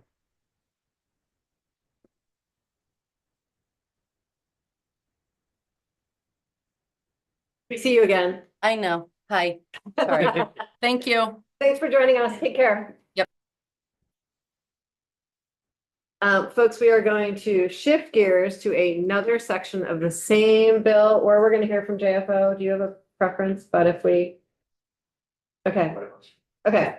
I think we're going to get all the context and then do a summative moment with JFO. That seems better for my head. Does that work for everyone else? Okay, great. Will, I believe you are here to talk about local option taxes, and then Jake is here to talk about landlord certificates. So if you'd like to join us. Have you been here yet this session? I have not. Welcome to the Ways and Means Committee 2025. Thank you. I'm Will Baker, legal counsel at the tax department. I've not been here this year, but I do general counseling mostly at tax, and I've been there for 18 years. I'm here for Deputy Commissioner Rebecca Samaroff today. She could not be here, and I can probably just do this in about 5 minutes. We had some comments on the local tax aspects of this bill, which is section 16 of the bill, and section 16 authorizes a municipality to collect 1% tax on short-term rentals. And this is a standalone section. It is not inside the universe of the local option tax. This is a separate section, and it references a separate definition of short-term rental from the meals and rooms tax and the local option tax. So we're kind of in an awkward position with this because the tax department would not administer this from what I can read here. But we do have some comments about it. So just from a perspective of administering the rooms tax statewide. The tax department would not be responsible for this, but we do have a number of concerns. Mostly because this is very similar, but not the same as the rooms tax, which in our experience leads to a lot of confusion. When something is kind of like something, but not quite the same rules or parameters as something else in the tax world, that can get confusing. We have a statewide rooms tax, as you know. There's options for municipalities to have a 1% local option rooms tax, as well as meals and sales tax. And when a municipality sets out to do that, they sort of just piggyback onto the rooms tax. Everything about it, the meals and rooms tax law, the regulations that have been developed over the years, case law in Vermont that have been developed over the years, all the rules and the forms and everything at the tax department, they're just sort of jumping on board and collecting 70% of the 1% local option tax if they choose to do that. This is something different. This is imposing a 1% tax on a short-term rental at a separate definition from that. So the department believes it would lead to some confusion about what the tax base is, which is a more complicated question than you might initially assume, as far as what exactly is subject to tax. The rent, probably, that's kind of the first thing that comes to mind, obviously, the rent, but there's a lot of other things, pet cleaning fees, late checkout fees, early check-in, if there's damage caused during a stay and there's payment for that, how is that treated? The statewide rooms tax has all the rules about what is in and outside of that tax base. We have that, set in stone, so to speak. And this does not address that. And so the fear is that if municipalities across the state adopted this, then they would define their own tax base as far as what is subject to that 1%. Similarly, the same sort of concerns about exemptions. As with any tax, there's a number of exemptions. They're pretty difficult to administer. And so just like any other tax, the rooms tax has exemptions like for school stays, like on school premises, religious uses, government purchases of hotel rooms, et cetera.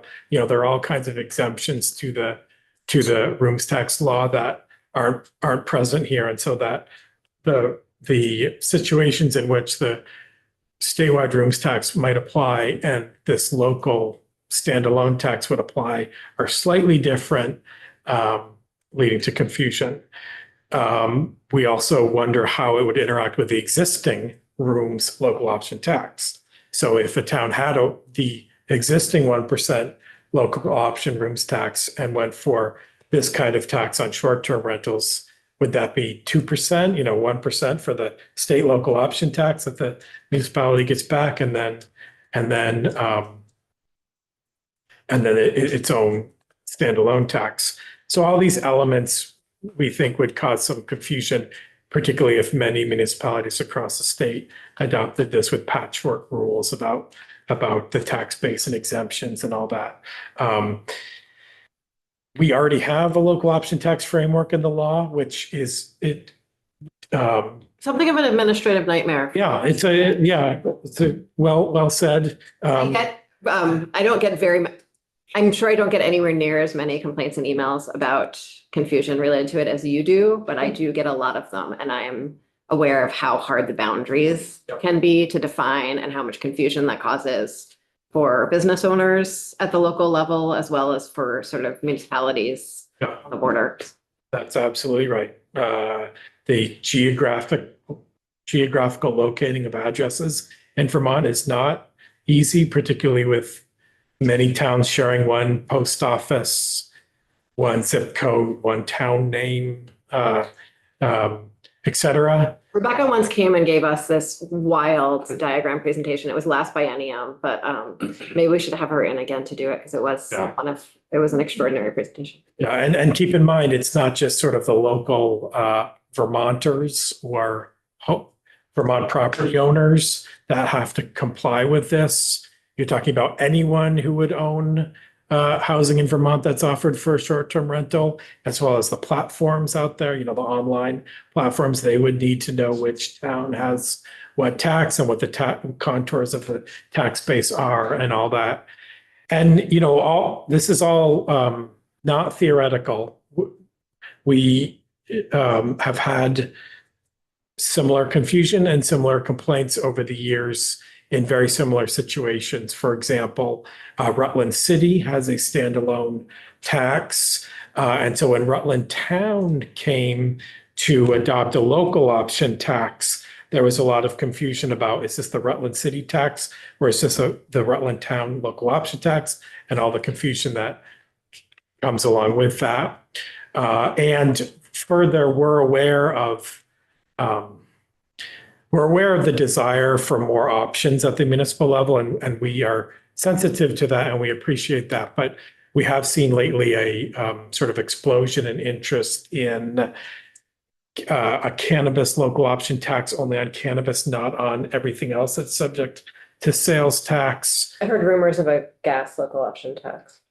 I have not heard that one, but I imagine. A number of people have brought it to me. I think I've shared it thus far. And then there's questions about, can we do a local option tax on meals and not the alcohol, or alcohol but not the meals, and the law does not allow that. As well as a local option tax only on short-term rentals, not rentals and short-term rentals and hotels. I don't want to ask you to speak for municipalities, but I'm curious if you have an estimate of how many municipalities would be able to pull off this kind of administrative.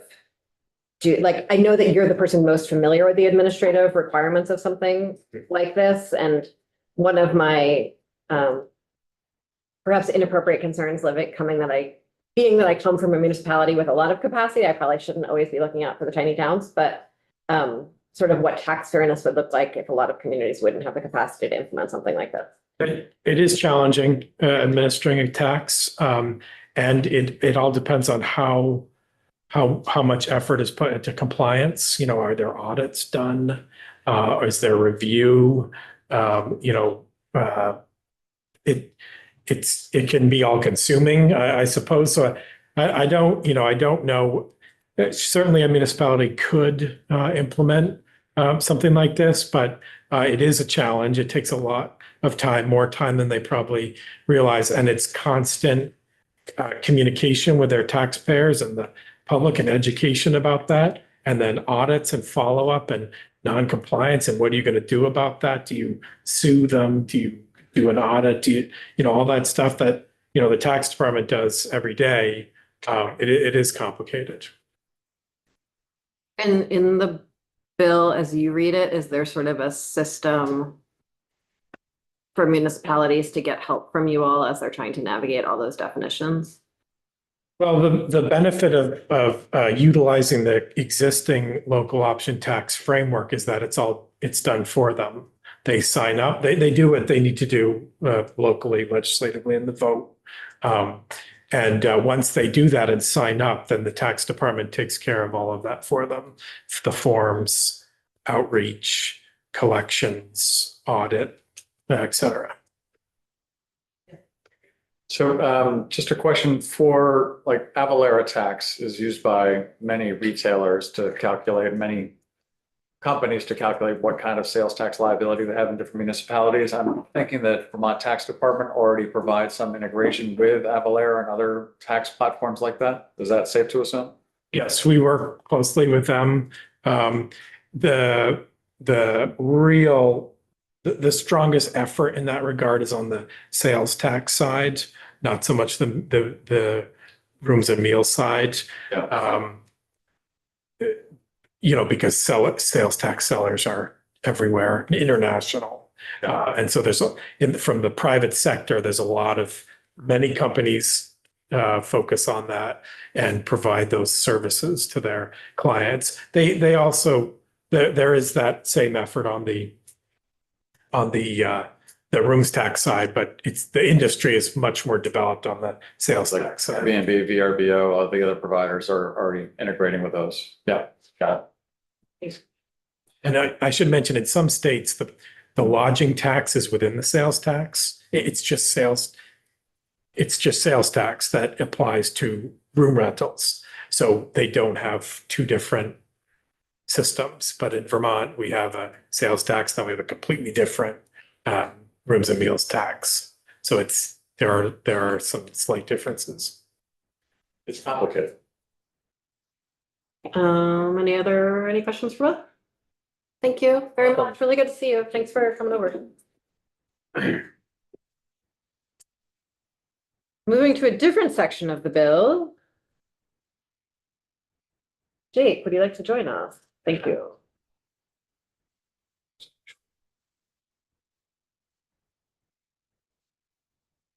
Thank you. Jake Feldman, talking about section 18, about the landlord certificate. And the quick on this is that we strongly support the language. We worked out with VHFA, Maura's shop, who you just heard from, how to try to reformat the landlord certificate a little bit to get them some more data that they need about rentals. So that's what's captured in that language. And so that's the quick on that. A little bit longer is that a lot of you were in this committee a few years ago when we worked on renter credit reform. It was a huge win for the tax department, for renters and landlords. It did achieved a lot of goals that people were looking for. In 2018, the tax department issued 25% of renter credits within 60 days. But in 2024, we issued 96% within 60 days. The goal of the program is to get renters their money efficiently and effectively. It's for low income renters, and we even expanded it a little bit last year. So it's working great. And part of what is working about it is that the forms are really simple and streamlined for everybody. The new landlord certificate is super easy to fill out. It's just one certificate for each property. And at the top, there is some information about the rental property, which we're adding to a little bit to help the HFA out with their housing needs assessment. And then at the bottom, it just lists renters because those are the people who we giving the credits to. So that is pretty much it. And yeah, we think the language is exactly what's needed. Thank Yeah, and I also don't want to ask you to speak for Jill or the text, the whole. There's one more section related to the tax department with the CAMA data. Do you have a sense of how you all are feeling about that? Yeah, we think that it's great, right? No problems. Great. Will was nodding for folks who were not. Okay, great. Thank you. Any questions for Jake? Thank you very much.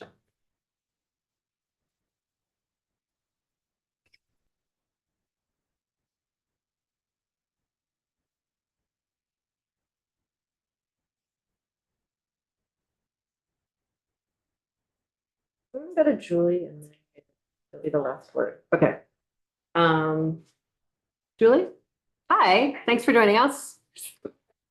You are earlier than I thought you'd be. Welcome. More than I thought I could make it. Thank you for making it.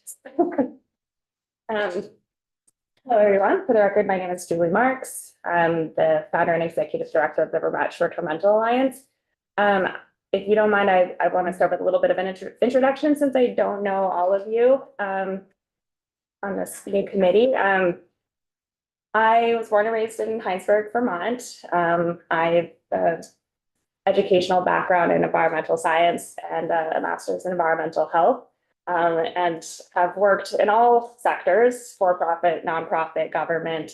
But since moving back to Vermont as an adult, have found myself, like many Vermonters, kind of pulling together multiple jobs to afford to be here. I'm a consultant, I'm a self-employed landlord or housing provider, as I prefer to be called, and I'm a vacation rental host. And since 2021, I've been the director of the Vermont Short-Term Rental Alliance. We are a member-based association for the vacation rental community of Vermont, currently backed by over 380 members statewide. Our members are Vermont homeowners who have chosen to open their homes to visitors, and there are also hundreds of entrepreneurs who have built vacation rental management businesses here in Vermont. These people care passionately about the way that they contribute to Vermont and its economy. They are taxpayers, they're job creators, they are destination ambassadors, and they're very committed to being responsible hosts and want to see regulations that are reasonable and taxation that is fair. Overall, our goal as an association is to see Vermont's vacation rental community become a responsibly operated and a reasonably regulated part of our everyday culture, economy, and life. To that effect, our association does more than just represent its members politically in situations like these. We also provide them with an abundance of professional development opportunities and educational programming to help them understand the rules and regulations that apply to their businesses, such as safety and waste management. We also work to ensure that our community is engaged with their local businesses and residents to mitigate any issues or disturbances that could arise between neighbors. So the vacation rental economy really does support every aspect of our economy here in Vermont. It touches food and beverage, arts and cultural events, farming, retail manufacturing, home improvement, house cleaning, outdoor recreation, the list goes on.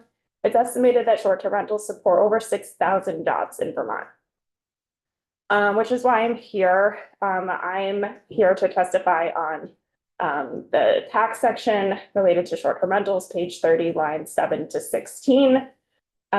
This is essentially a tax on the most boutique, small-scale subset of tourism operators in our state.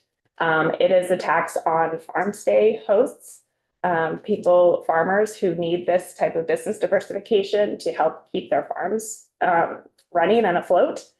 This is a tax on our 104 locally owned vacation rental management businesses, many of whom I believe you've heard from recently, sharing their side and the effect that this tax would have on their businesses. These people employ hundreds of Vermonters. So I really would ask that you read those letters that you've received from companies like Stowe Country Homes and Quechee Lake Rentals carefully and consider their perspective as Vermont employers. We had hoped that one of them would would have been here today, but we weren't able to get them on the agenda. But ultimately, what I'm here asking you is to remove this section from the bill. If the towns really need to raise more money, why don't they focus on a broader tax base? There's so much value that visitors and visitor capacity brings to municipalities in more direct ways through visitor spending. That I hope that, towns would not be allowed to continue to target this one group of taxpayers over and over again. Last session, there was a 3% surcharge put on short-term rentals exclusively through the meals and rooms tax. We still have not, that was effective in August, and we still have not seen any reporting on that. That was a really big hit for these margins. And so, of course, any addition to that just further advantages larger corporate hotels and squeezes our local business owners. So for those reasons, and more, I again, just ask you to please consider those impacts and hopefully remove it from the bill. Thank you very much. And I appreciate you reminding us that we did pass this tax just last year. And we've been talking a lot about tax stability this year. So thank you for that reminder, and thanks for coming in and testifying. Really appreciate it. Does anyone have any questions? Yes. I have a comment, and I'm not expecting an immediate answer because it's not specific to the things that you described. That short-term rentals do for a lot of aspects of the economy are really pretty good. Very good. The thing that gives me pause is in some places where short-term rentals, we end up cutting into affordable housing. Or money for people who otherwise should maybe be concerned about about affordable housing. And I don't expect within the context of this bill, or even this discussion, if we're gonna have find a remedy for that situation. We could even talk in the area, off record or something, and kind of work our way through it. But you're aware of the situation that I'm talking about, I'm sure, and I don't need an immediate answer. I just want to put that out there. It's a concern. I'm happy to respond. I think it would be awkward if you didn't, so please. Okay. Yes, we are extremely aware of the housing situation that we have here in Vermont. And we have done a lot of research into this area and worked closely with experts in the affordable housing industry, including Laura Collins and others. So ultimately, the short answer is we don't have data that suggests that short-term rentals have a noticeable impact on housing, both in terms of housing rates, market rates for homes, and also rental prices. There have been comprehensive studies by the New Hampshire government, by Maine government, and by Canada looking into this issue, and all finding very similar conclusions that there's no relationship. However, Vermont has not performed a like study to that regard. I just add 2 sentences maybe. In the Upper Valley, where affordable housing is very, very short. Particular people without a whole lot of money. That when affordable housing disappears because it turns out to be short-term rental of kind of another, it's just very disappointing to some people, but we're not gonna get anywhere. We're having a debate right now, ma'am. I just want to put that out there for us, and we're aware of it. I understand. We have, for the past 4 years, requested data collection from the state to really look into that question, because the databases we have now don't show us the history of a property's use or even the value of whether or not it would relate to naturally occurring affordable housing or not. So there's a lot we don't know to be able to answer those questions. Can I just ask a question? I mean, with short-term rentals being regulated at the local level, there's a hodgepodge of regulatory fees and ordinances. Can you give us an idea of what the range of fees are charged by municipalities to get a short-term rental permitted? Yeah, generally it's been anywhere from $100 a year per property to some communities imposing extremely high fees up to $500 per bedroom. per year. A lot of our housing stock are rather larger homes, so 4 or 5 bedroom at $500 a pop is a pretty hefty annual registration fee to also not be getting much in return. Yeah, thanks. Thank you very much for joining us. I appreciate that. Welcome, thank you.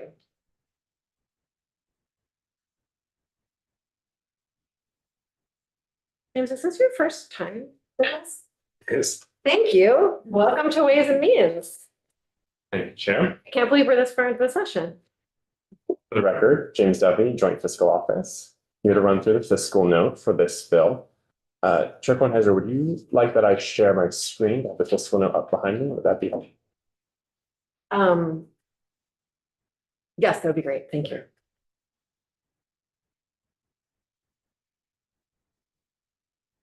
See you there.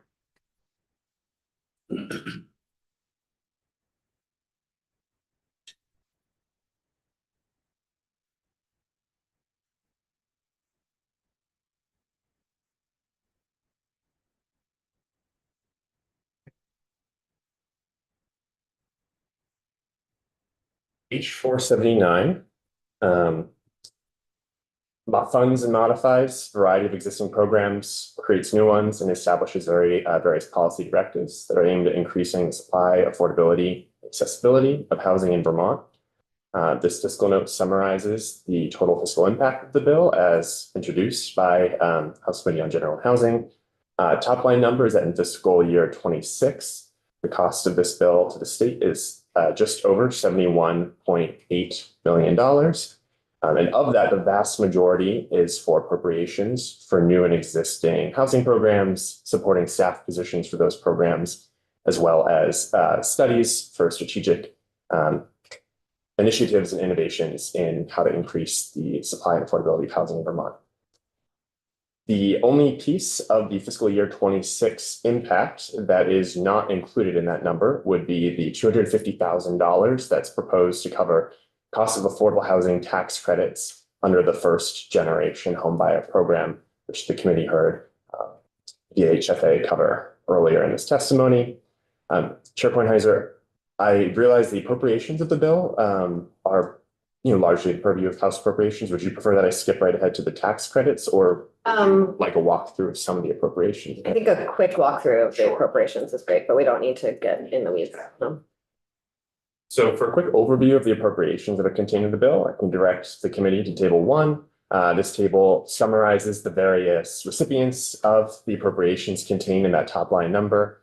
So appropriations, again, make up just under $71.6 million of the total fiscal costs of the bill.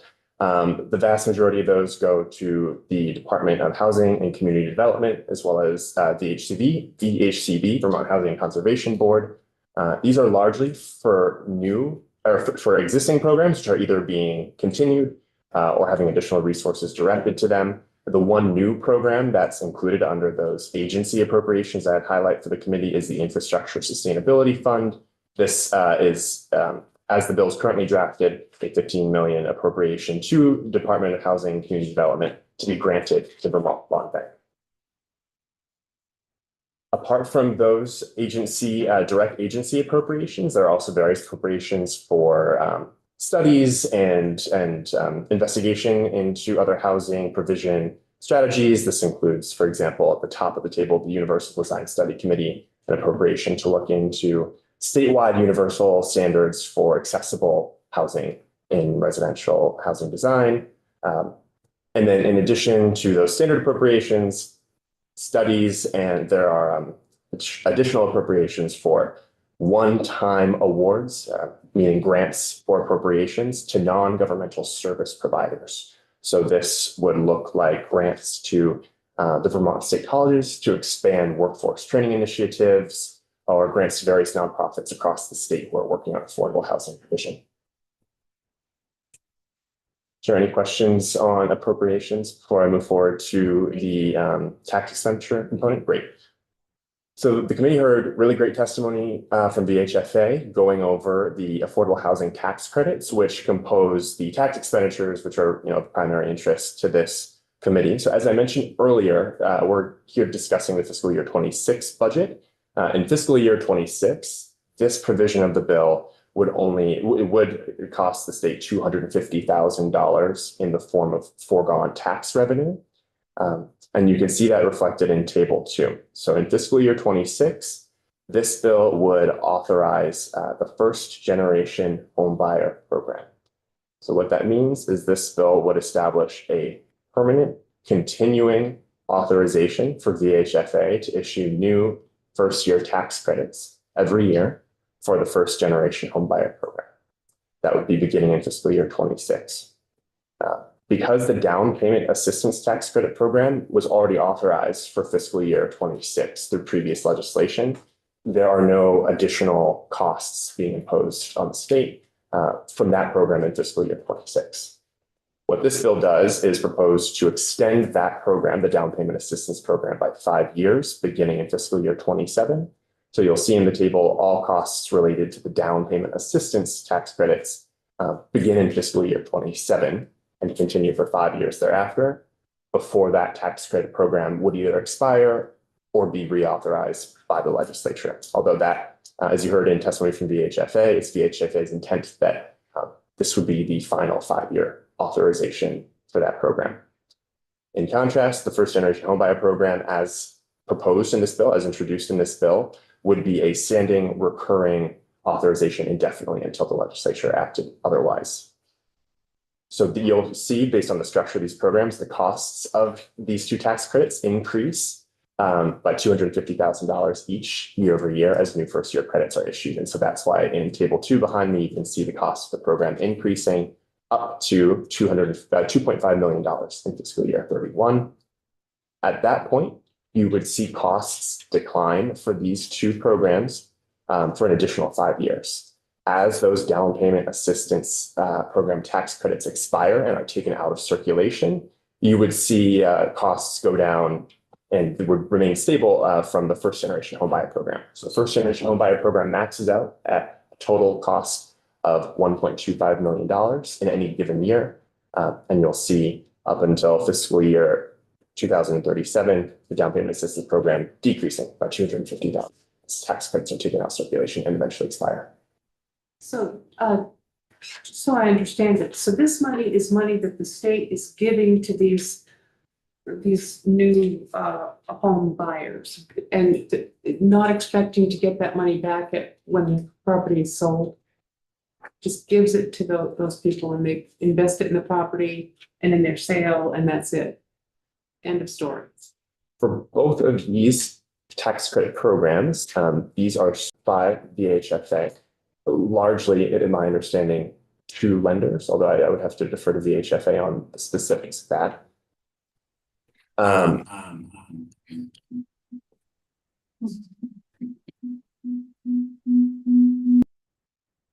That's my advice. Sorry, yeah, so these tax credits are sold by VHFA, my understanding is to lenders. And then the costs. Lenders, that's a bank.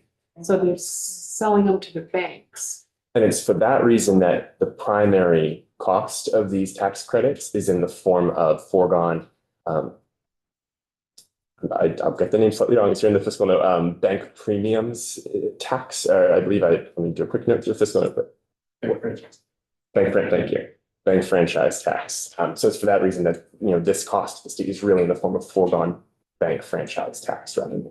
So we are helping the banks here. How are we helping the purchasers? Again, I will speak within where I feel on firm footing here, but VHFA is the expert. But these tax credits are sold. I think VHFA's kind of simplification was useful. Just imagine it's one bank, I think, or one lender. I think in reality it's many, are sold to a lender and then issued to individual home buyers or passed on to individual home buyers or mortgage applicants. The time of sale. As for the time, in terms of the timing of the transaction, I would have to pass that detail on to the HFA. But perhaps. And I don't think VHFA is here anymore, but the way I understand it is the banks buy, oh, you were right there. You're just hiding behind Carolyn's head. Would you like? I would love you to jump in if you don't mind. Chad Simmons, Vermont Housing Finance Agency. So it's more described, it's a good question to the distinction, is more described, this is modeled after the federal low-income housing tax credit. So this state tax credit is a 5-year tax credit. And every year we go to the market and we sell those tax credits traditionally to banks, in-state banks. They buy those tax credits. And then they get a state tax, they get a credit on their state taxes. The money that we receive, that the agency receives, is then used to provide the down payment assistance in the blue bar there. And then in the darker blue bar, and in the lighter blue bar, we're proposing that the proceeds be used as a grant, a $15,000 grant to first generation home buyers. So once we've received the proceeds from the sale of the tax credits, we then provide those to participating lenders across the state to administer the grants. Thank you. Right, that's a follow-up question. Because for the down payment assistance program, it's a second mortgage, silent second mortgage on the property. When the property is transferred or refinanced, that is repaid. Correct. But the second one, the first generation home buyer program, those are grants that are not repaid. That's correct. Okay. Yes. Thank you. Yeah. Thank you, Charlie. Okay. Thanks. Yeah. Okay, that makes a little more sense. So that covers the expected costs to the state from these two programs, both in fiscal year 26 and for the lifetime of these two programs, or at least up through 31 and the expiration of the down payment assistance program. Chair, if there are any further details on the tax credit program that you'd like from JFO's point of view, I'm happy to speak to those. How much was recommended in the governor's budget address? Specifically for the two tax credit programs or for the overall? The whole bill. Representative, I'm sorry, I don't have that information in front of me at this moment, but I can follow up shortly after testimony and get that to you. For the tax credit programs? For the overall, I know, but I'm wondering if you know the answer for the tax credits. I do have it pulled up if. Okay, that would be great, yeah.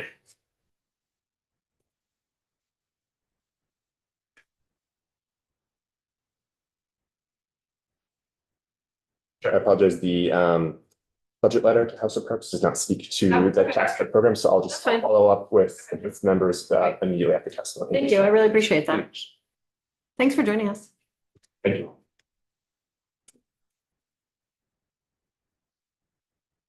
So we are looking at this again in the morning. Those are all the witnesses that we have scheduled on this bill for now. Our next step is the yield bill. I need a little stretch air break, and we have one more block of testimony this afternoon focusing on the yield bill. I just want to be able to clear my head for that work. But I also don't want to be here for the rest of our lives. So let's really try to keep it a tight 5-minute break.